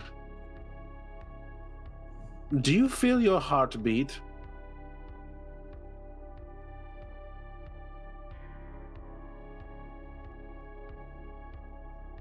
No.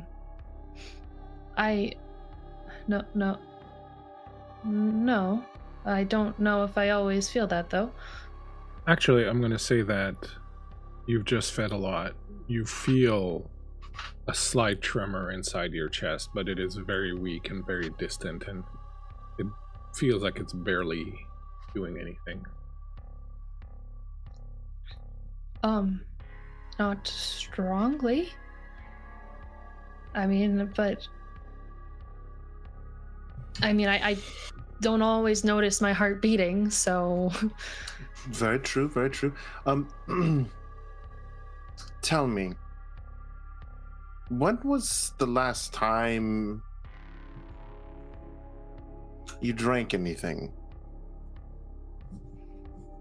Yesterday, I think, but I couldn't...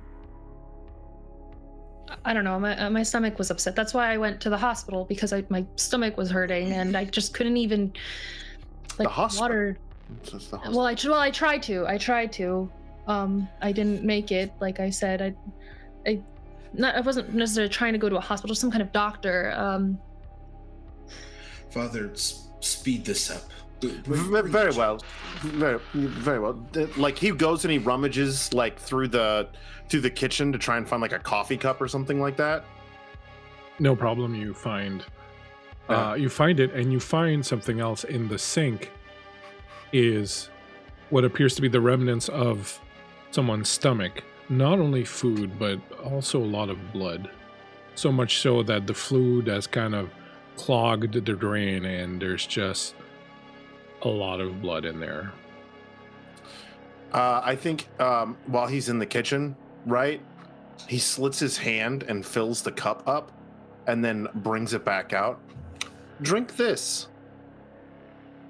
Where did you get this? Drink it. Doesn't it smell good? Doesn't it sound as though your stomach craves it? More so your soul craves it, child? The blood of Christ shed for you.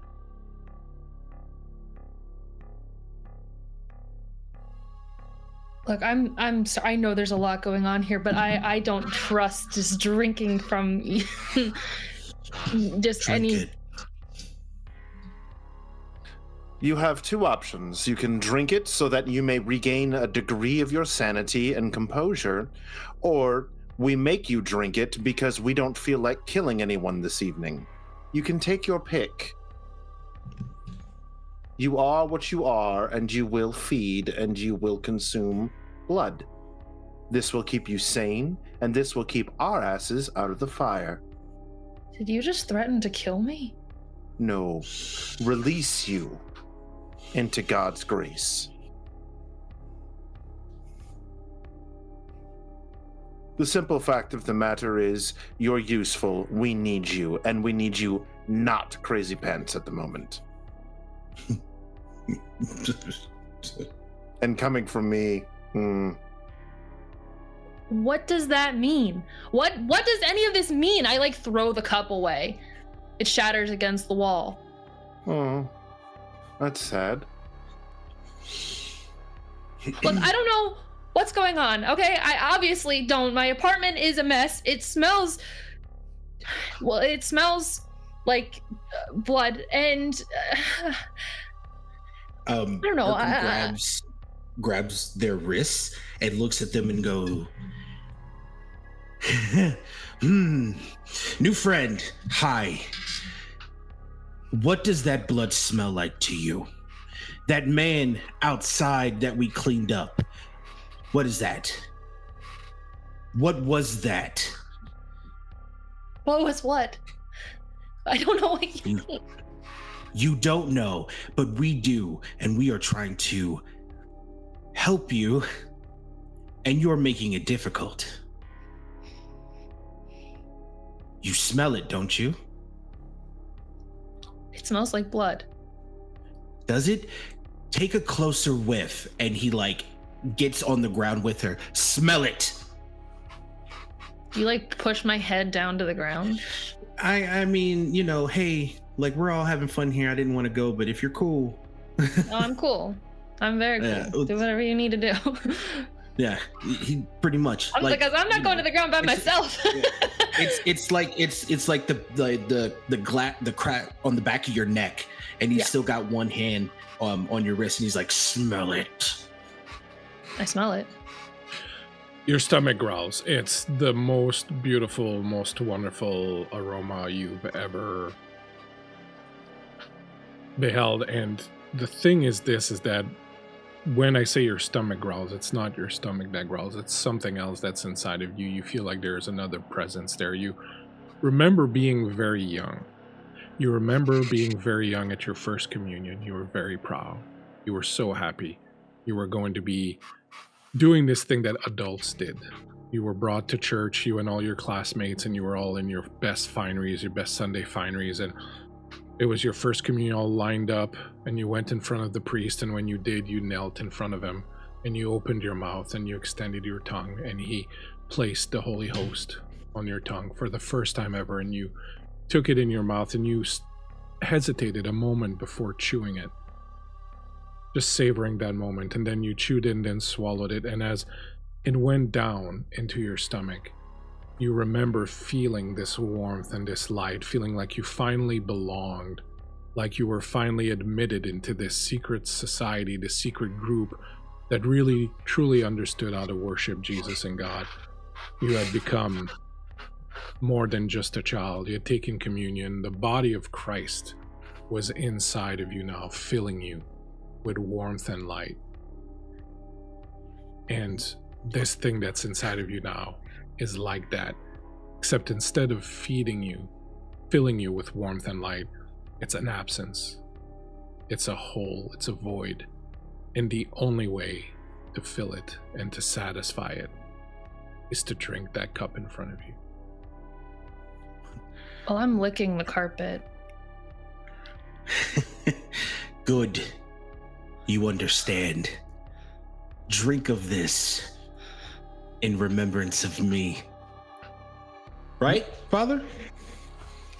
You lick the blood from the floor, and a couple of things are happening to you. One, you want more. It feels satisfying. Finally, you're someone who's been starving, and you finally getting sustenance. There is a hint of shame that guilts this. It's just this little pressure of shame of being on your knees in front of these strangers, licking the floor. And that shame triggers something inside of you. Most of your life as a good Christian, as a nun, shame was such a big part of what you did. Everything was measured against the possible shame of something.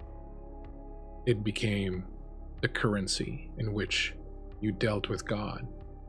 Avoiding the things that brought you shame made him happy. Doing the things that brought you shame made him unhappy.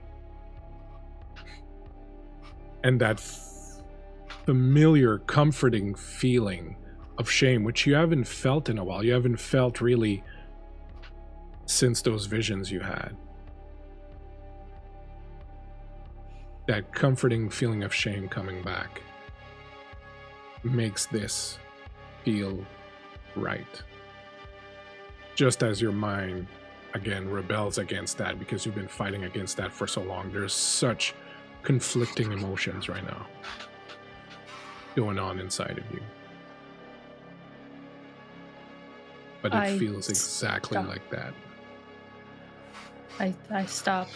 I push myself off the floor. Okay, since you say you know so much, then just say it. Just say it outright.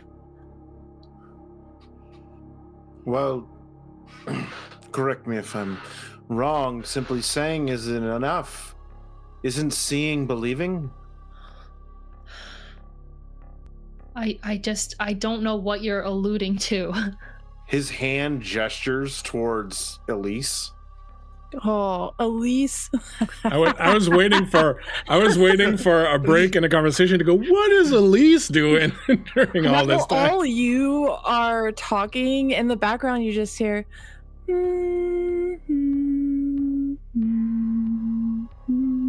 and she's tiptoeing over the blood tracks, making her way over to the body, where she lies down on the ground next to it, and she's got an ear pressed to the ground, and she's petting the man's face.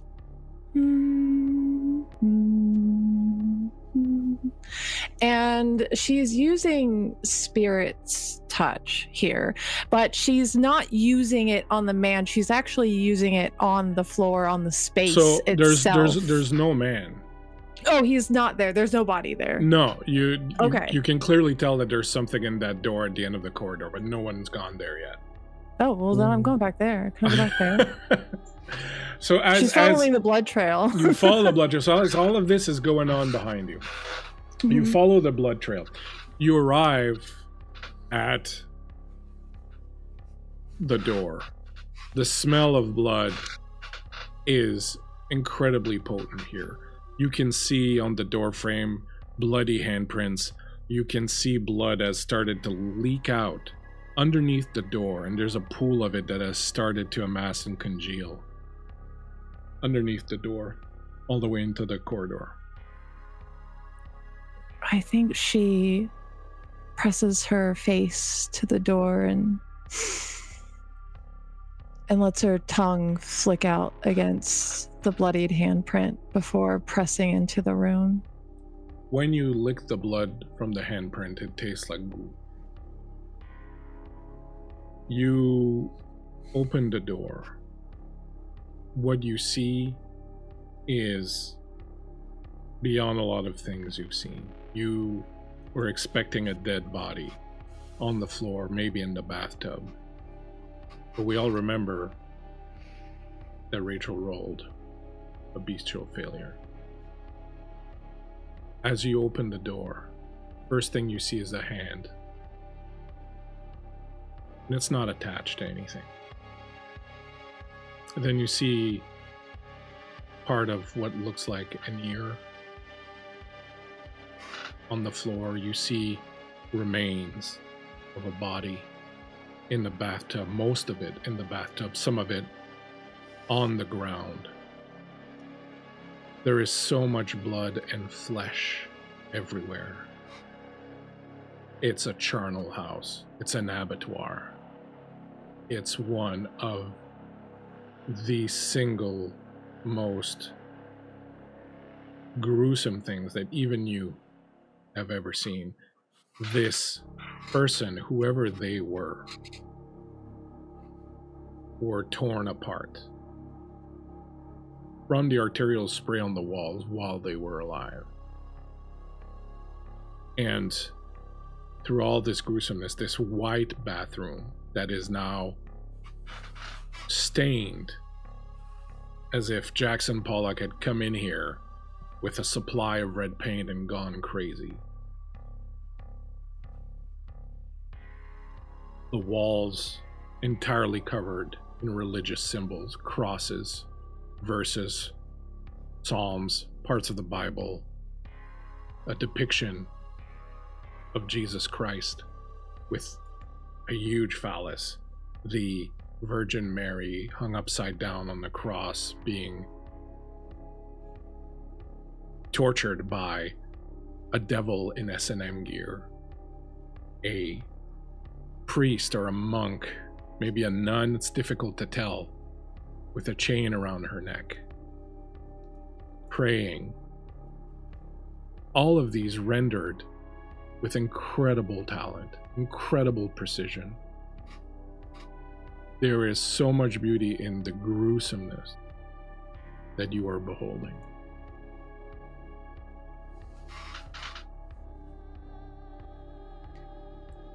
So I'd like to ask first, do I or would I be able to glean anything else from this blood with my taste for blood ability? Do you need to make a roll? It's yes. Give it to me.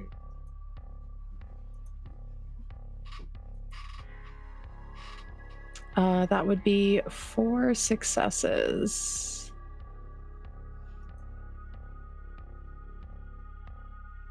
The blood is from a ghoul. You would say probably someone who's been a ghoul for over 30 years, for a while, of Bruja stock. As you dig deeper into the blood, push past the surface images and notions and ideas, information you get from it, you see a scene of a wolf padding silently in darkness.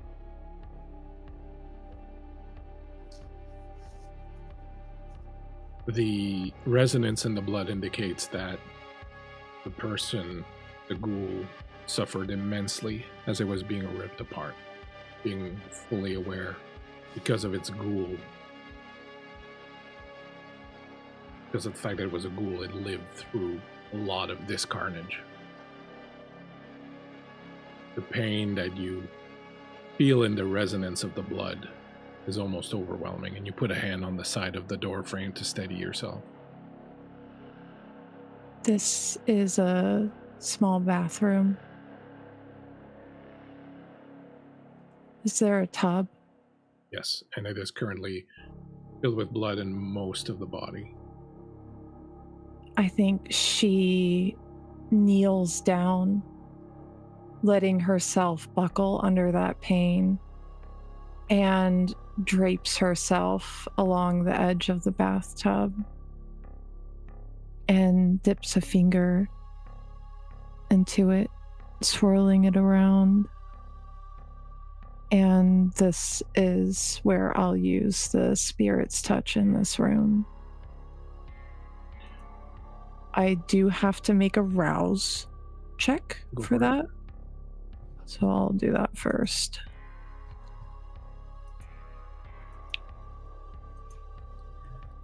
Wow, another success on rouse. We're on fire today. You're well fed. I am. You got the guy plus your sire earlier. You're fine. All that horny blood in me. Oh wow. That's 7 successes. And the little sign with the 2 dots by it, are those crits? Is that what that is? So those are 10s. But you need to have 2 for it to be a crit. I have 2. Okay, so it's a crit. It's probably counted so in your 7 successes, 2 of those are crits. Yeah, so those are worth 4 successes, which is why the number is so high. Do you have any little skulls? Nope. Okay. Give me another roll. I'll keep that aside for 1 second. I need you to make me a charisma and streetwise roll. Okay. Okay, yeah. I'm going to use a night move on this. Okay, add 2 dice. So you know how to add 2 dice to the roll? That's 2 successes. Okay.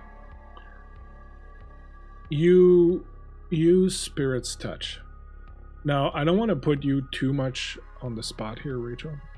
Do you want to describe what happened? Knowing, I know full well that we've changed things now because of your bestial failure, and I've made it way worse.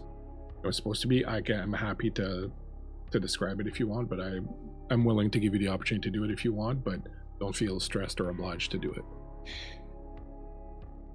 Kind of want to. Floor is yours. The whole scene. She's got 7 successes. It's as if she's there. In fact, you should describe it from her point of view. Actually, technically 11, isn't it? No, it's the successes are calculated in it. Ah, okay. Yeah, the system calculates the extra successes from the. Yeah. Maria woke up the night before in a daze, unsure of what was going on. She was in an electrical room with the cross at the top of, well, by the Mount Royal Cross, I should say. And she was very confused and wandered home. And she was so hungry, so extremely hungry. And like she said, she contemplated finding some kind of medical help, someone to try and help her with this. She tried to eat food. She tried to make herself a sandwich, the remains of which are in the fridge. But upon eating it, it just came right back up, right into the sink. She was very confused.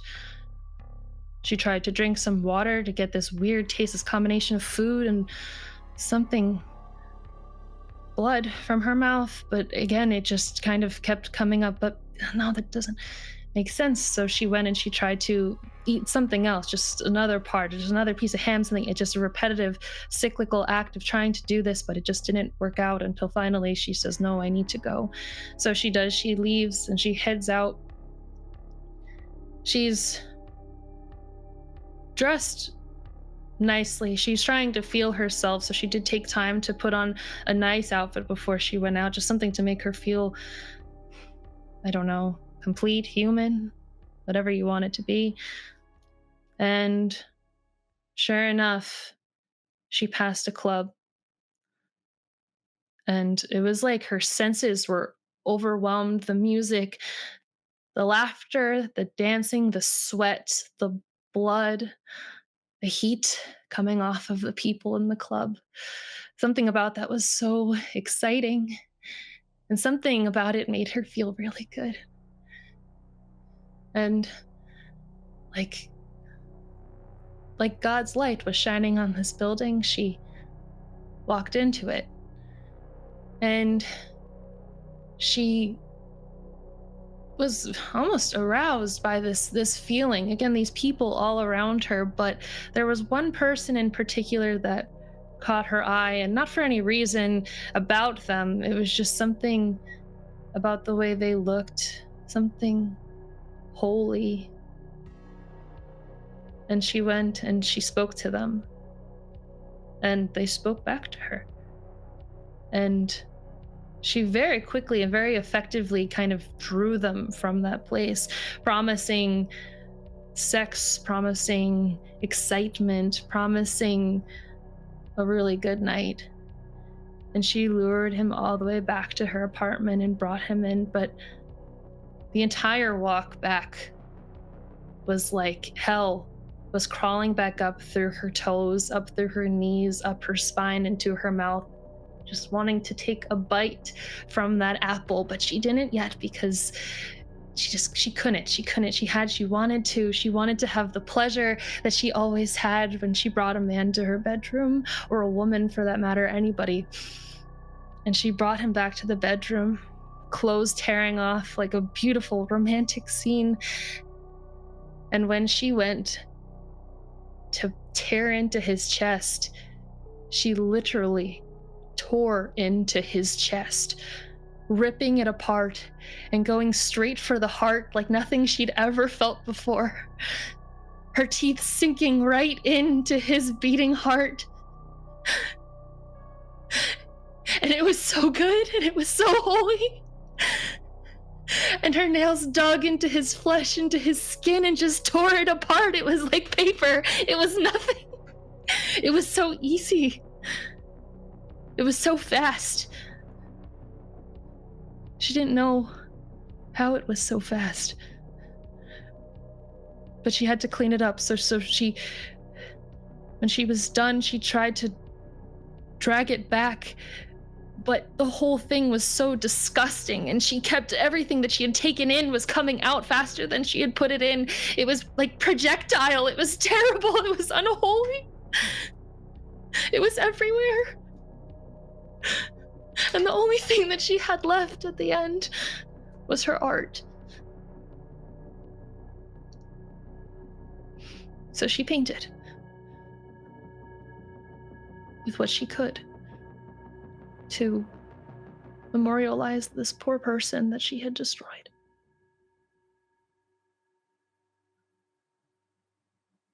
Until she passed out.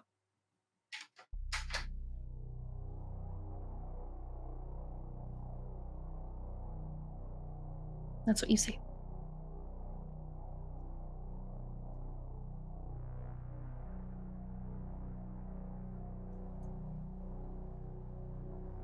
I think when the vision ends, Elise stands and tiptoes back to where everybody else is. At which point, Alexander is turning to point at her, and when you do, you see her knees are covered in blood that runs down to her feet. There's blood on the side of her face, down her neck, and her breast where she draped herself along the tub. Her hands, palms drenched in the same blood. And she's just smiling.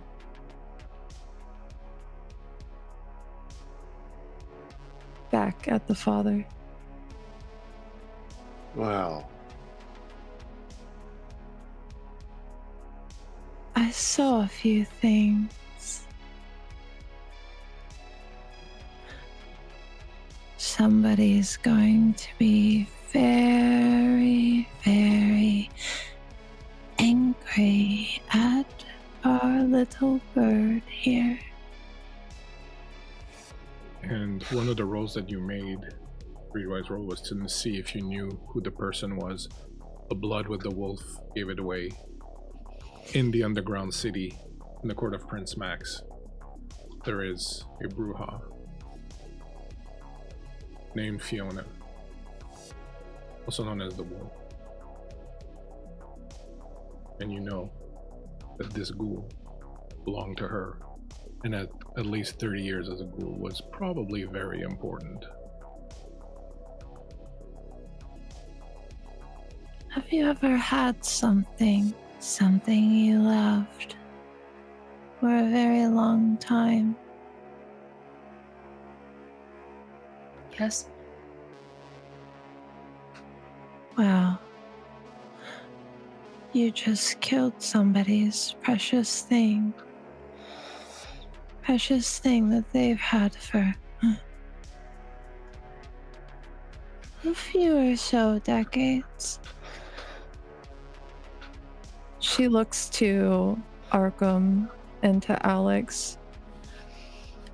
I think someone's going to come looking for this. Have you ever heard of Fiona? Oh, She's of the underground. That belonged to the wolf. This is problematic at best. She's not going to be very happy when she finds that one of her cubs have been killed by What such are we a talking young about? thing. What? She's going to tiptoe over to you and get pretty close. Do you know what made you like this? What they look like? I really don't remember much. It was the other night. I went to this rave at the base of the Mount Royal Cross, and I may have I took some mushrooms or something. I don't know. They were handing it out. I was just having a good time and feeling myself, and I don't know. I was pulled away. I was dancing with somebody, and I don't know. I woke up in, I guess, the electric room of the cross. I really don't. Well, I do have my ways. It won't hurt any, but I'll need something. You wouldn't have a silver cup, would you? Just lying about. I don't think so. Do I keep silver cups in my apartment? Well, this is not your apartment. This is your agent's apartment. Or does my agent keep? And you silver remember attending the silver anniversary of his wedding, so there's very likely something. Oh, that's true. I go and I check the kitchen.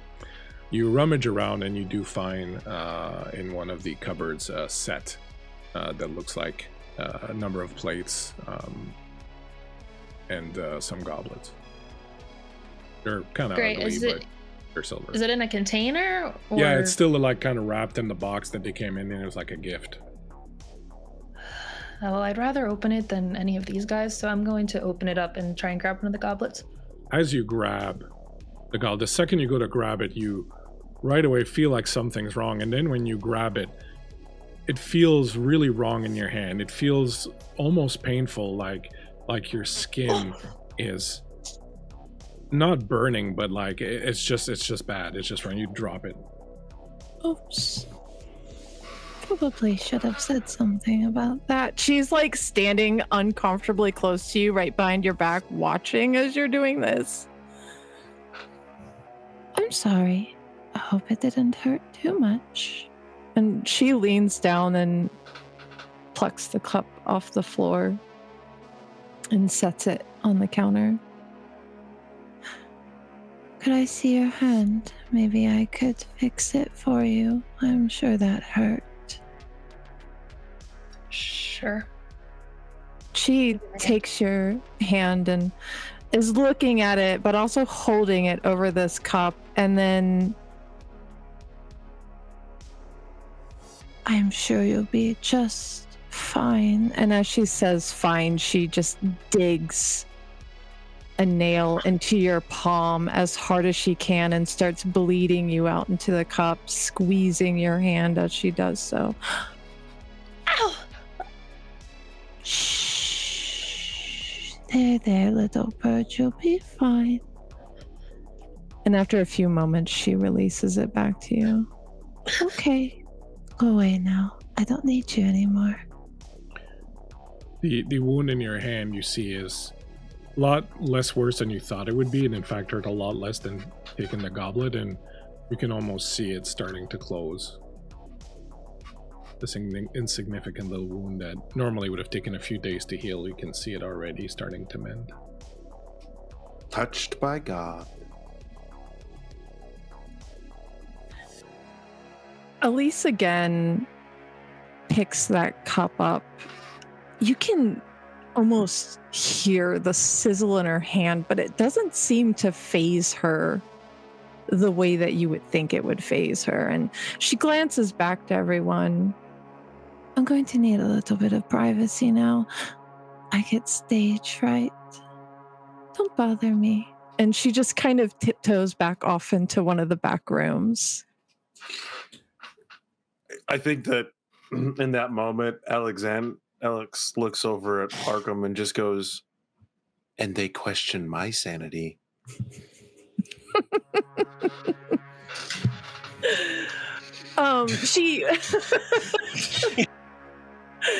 She is performing the blood walk ritual, so she will be putting her own blood into this cup as well. And you guys will hear coming from one of the back rooms, like whispers, her little sing-song whispers. And this ritual takes roughly an hour, so she's just kind of like barricaded herself off in this room and she's whispering to herself in there. What did the rest of you do during that hour? I have a question. Is the room that you went to, is it the bathroom or is it somewhere else? No, she just like picked one of the back rooms. Okay. Yeah. Okay, cool. I was wondering. I think after Father said what he said, Arkham just looks at him and go, fine. Oh, God. And he kind of makes his way back to that bathroom, and then he begins to see the art and like gore, whatever else is it, be damned. Like he is hyper fixed on this art. Just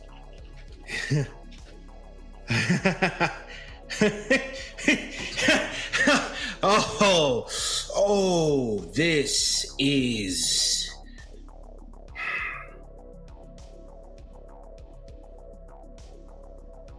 yes. Okay. He comes running back out and he goes, that's yours. Yes? Not one of my proudest works, no, but yes. Okay, fine.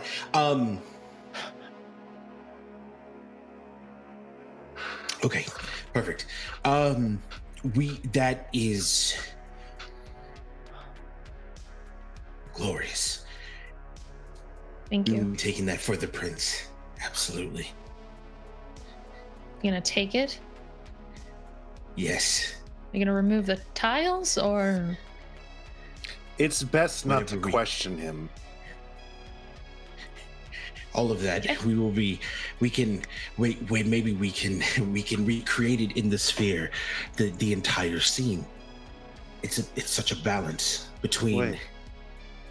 I mean, it kind of came from a moment of severe weakness.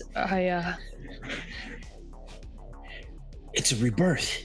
It's a rebirth. It's a rebirth. This is what we are looking for. This is what we need. It's a rebirth of the city.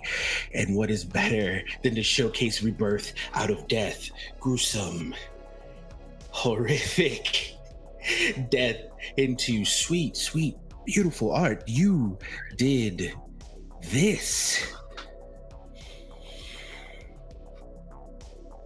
Yes.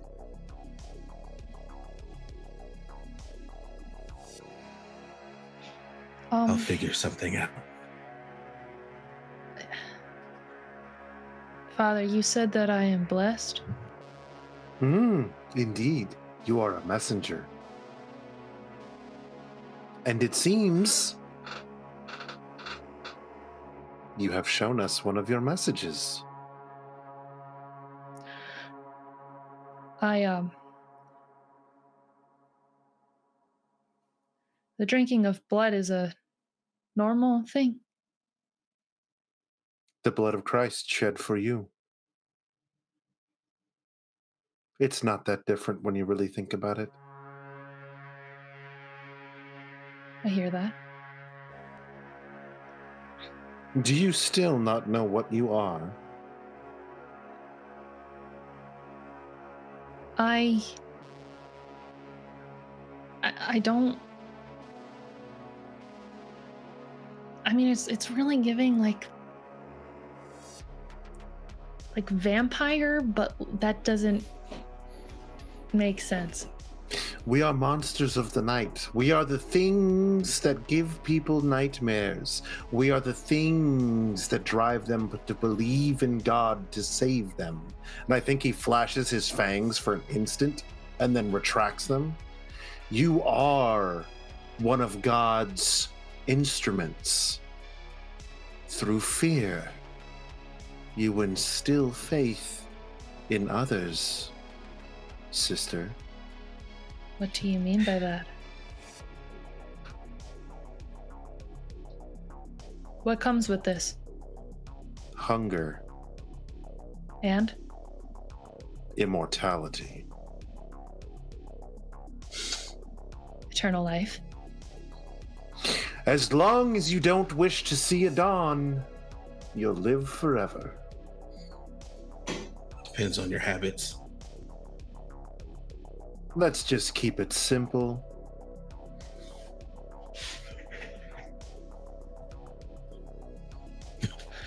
Maria immediately falls to her knees.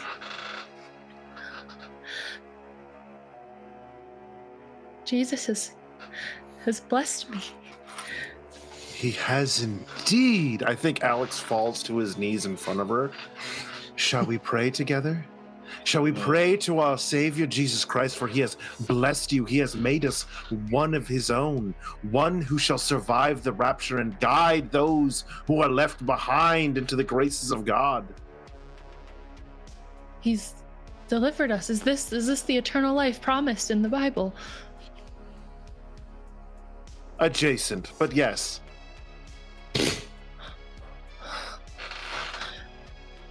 But this is amazing. I mean, I'm I'm alive and I can create art and I am eternal. It is what is promised.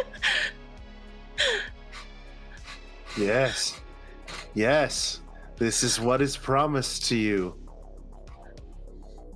This is amazing. And you will create, and you will show all those the divine through your brushstrokes until the sun burns out and God finally claims us all. I think Maria starts crying at this point as well.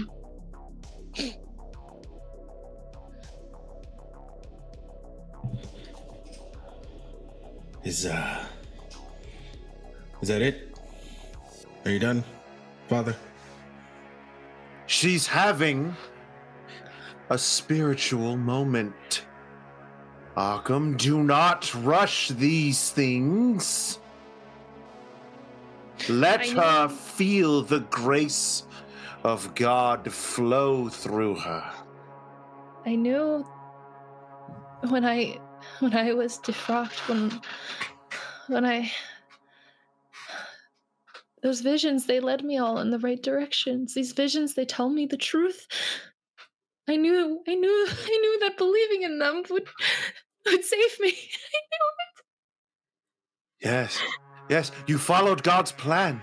You followed God's plan. You followed it to a T, and look where you are now.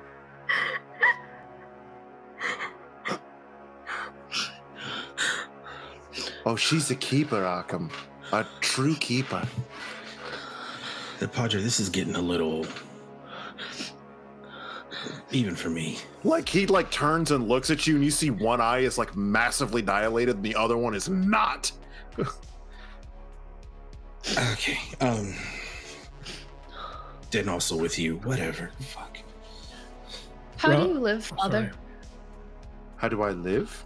How do you live? What do you mean? Do you enjoy it? The life that you live?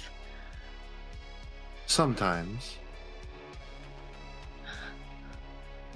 That's fair. Immortality is not without its costs, child.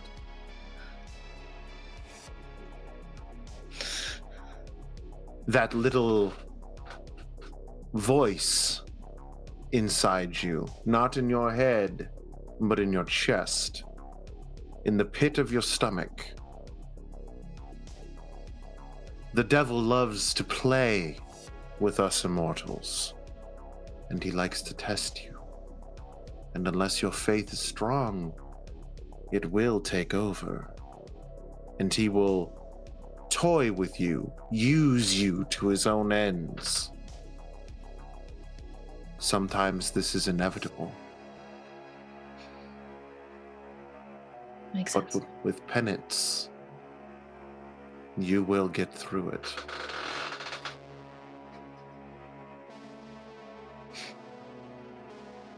In a way. You, Elise, conduct a ritual as you've been taught. You know it well, you've done it several times.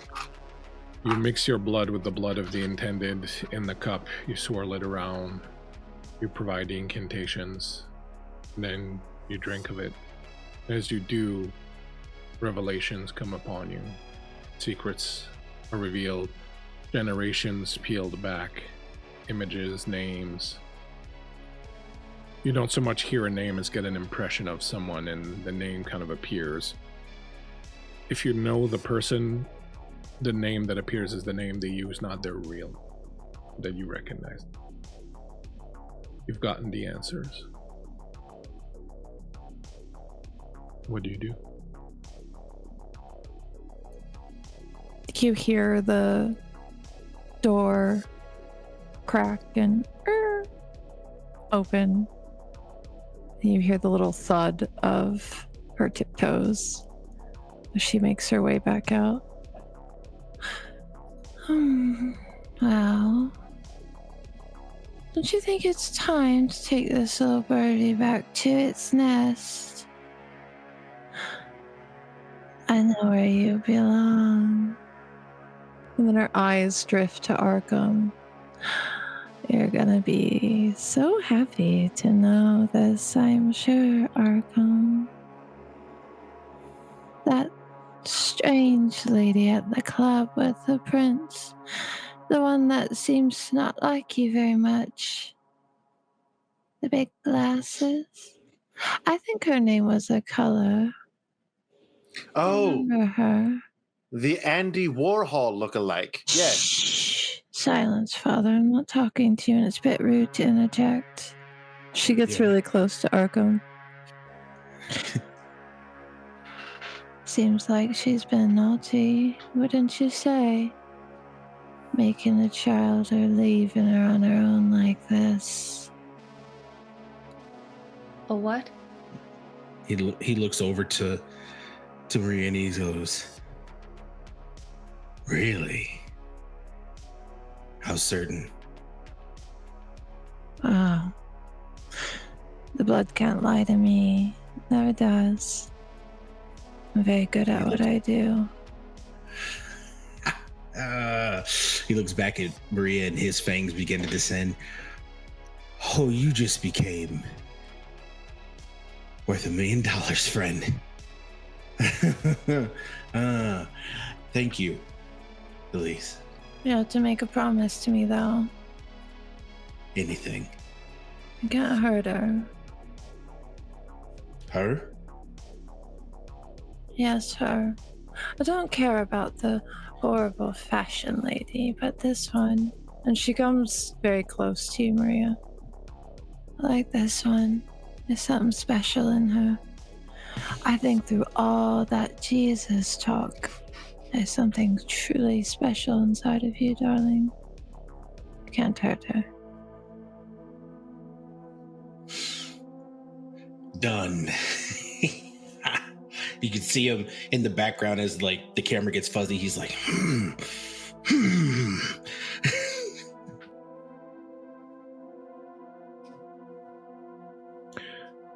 The night has drawn on, and you know the sun is not far away now. There's only maybe an hour or so before the first gray rays of the winter sun rise on the horizon. What do you wish to do?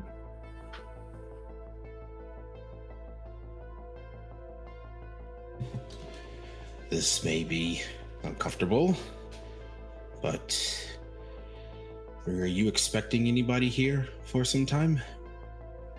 Well, this is my agent's apartment, but Okay. Maybe we hunker down here for the day. Oh, I don't like that. I want to go home. It's just, Elise looks like suddenly really concerned. It'll be fun. It'll be like a fun sleepover. Does she have time to go home? Yeah, Oh, we do? yeah, there's an hour. Like, you can get anywhere you want in Montreal in 15 minutes at that time of night. I can take her with me. I have plenty of room. Yeah, no, she's not going to my place. what do we do Perhaps- about all of... So I want to stress that when you went, and I kind of missed it because I was in the middle of doing the ritual with Creep in the back chat, but you went into the bathroom, right? Mhm. Yes. So when you went there and you saw what you had done, it would have really have shaken you to the point of you getting a stain. Oh. You mark off a stain on your character sheet. Not you, Arkham, just Maria. Okay. I can't edit my sheet, but you... Yeah, no, that's fine. I'm saying this just so you understand that for your character, this is seeing what you did and suddenly kind of remembering it. And Oh, I didn't go into the bathroom, but I was asked about it. you didn't go in the bathroom? No, couldn't she go just back- recalled it to me for my Okay, thing. then don't worry Arkham about went it. in, yeah. Yeah, no, but after he was looking at the art, Arkham was looking at the art that He you was done. asking me about it, but I didn't go in. I Okay, just, I if you said didn't that go it in, then was no worries. But then at that point, you're looking at that open doorway and you're smelling that blood and you can see some of the mess in there and you're starting to feel like there's something really horrible in there. So whether or not you want to Yeah. go is totally up to you, but I'm just saying that your character's looking at that doorway like, holy fuck, I you know? I would say a stain is fair because I said it was not one of my proudest works. Mm-hmm. So I know it's in there. Okay. Yeah. Cool. It's a fair trade. It works for me. So what do you do then? But there's a lot of There'd be people for that. who? What do you mean there's people? Don't worry your pretty head. We'll take care of it. We've been doing this for a very long time. This? Like I think she's going to like wrap an arm around your shoulder and kind of lead you away from the pointing towards the door. We do have to go though. It's almost daylight, but not that.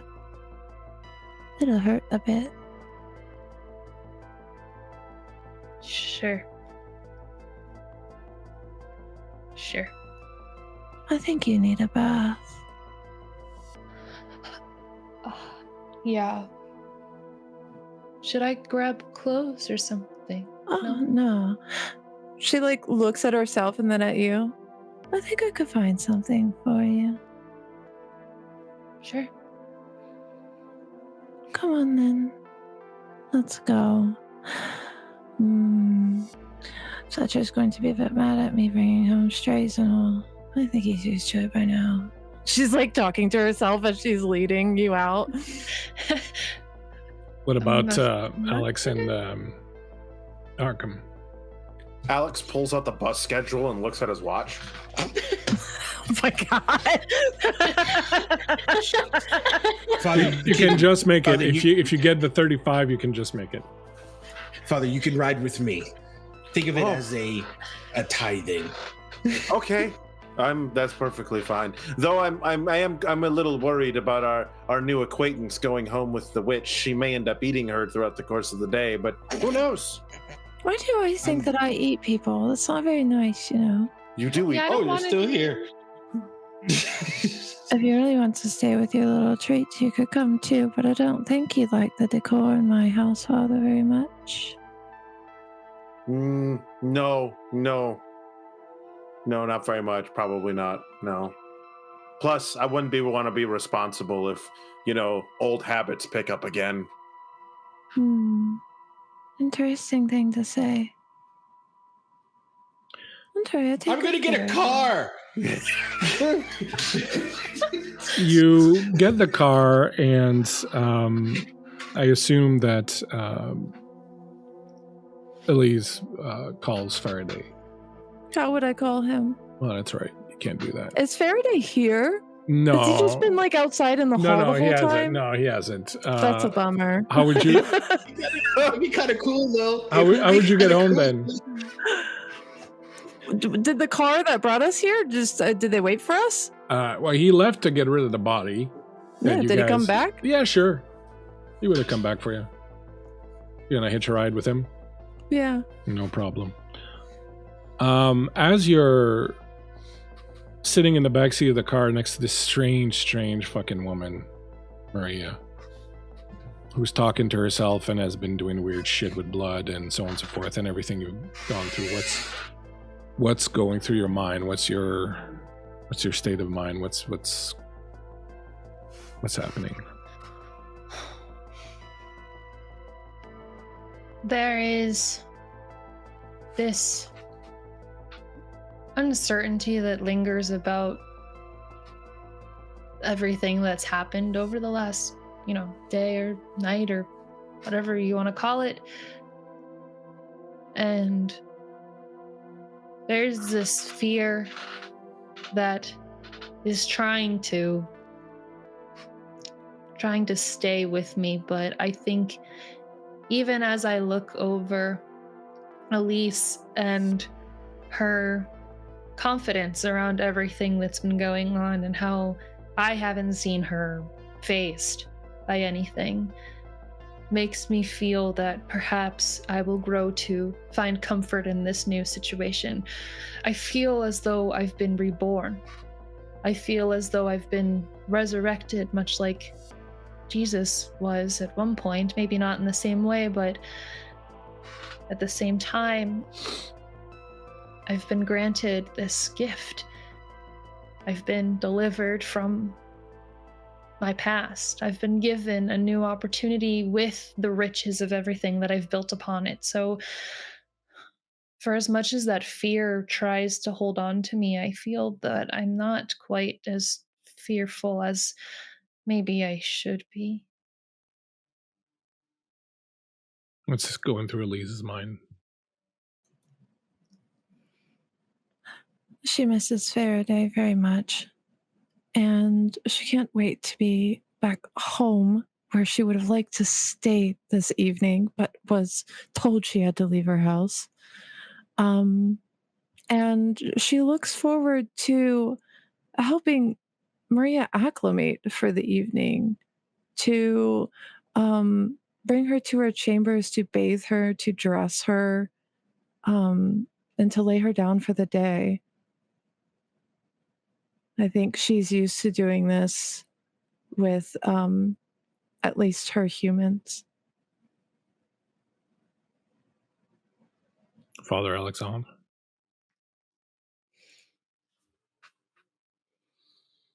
This one is far more important than these other two menials.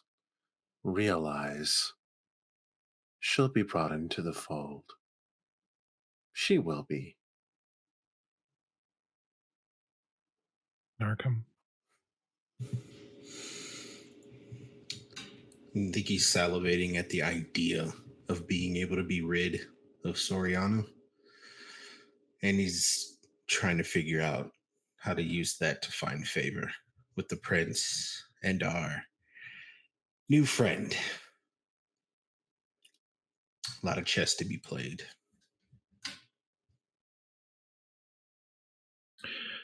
And later, just before dawn, protected by the walls of the mansion where Elise has taken you, Maria, as you sit in a warm bath, scented so beautifully after Elise has finished bathing you and she has stepped out for a moment to get you some clothes to wear.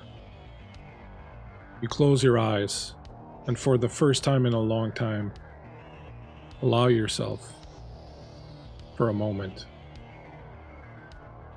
to rest, to feel safe, to feel like you are no longer out at sea, that you maybe have found some measure of comfort and peace. And as you close your eyes and ponder this, unseen by anyone, in the middle of your forehead, a third eye opens. And all you understand is that suddenly there is this deep sense of fulfillment, of clarity, of deeper understanding. And you gain a measure of peace. And just before Elise walks back into the bathroom, the eye closes, leaving you content. And that, my friends, is tonight's episode of Black Pentecost, Vampire the Masquerade Montreal Chronicle.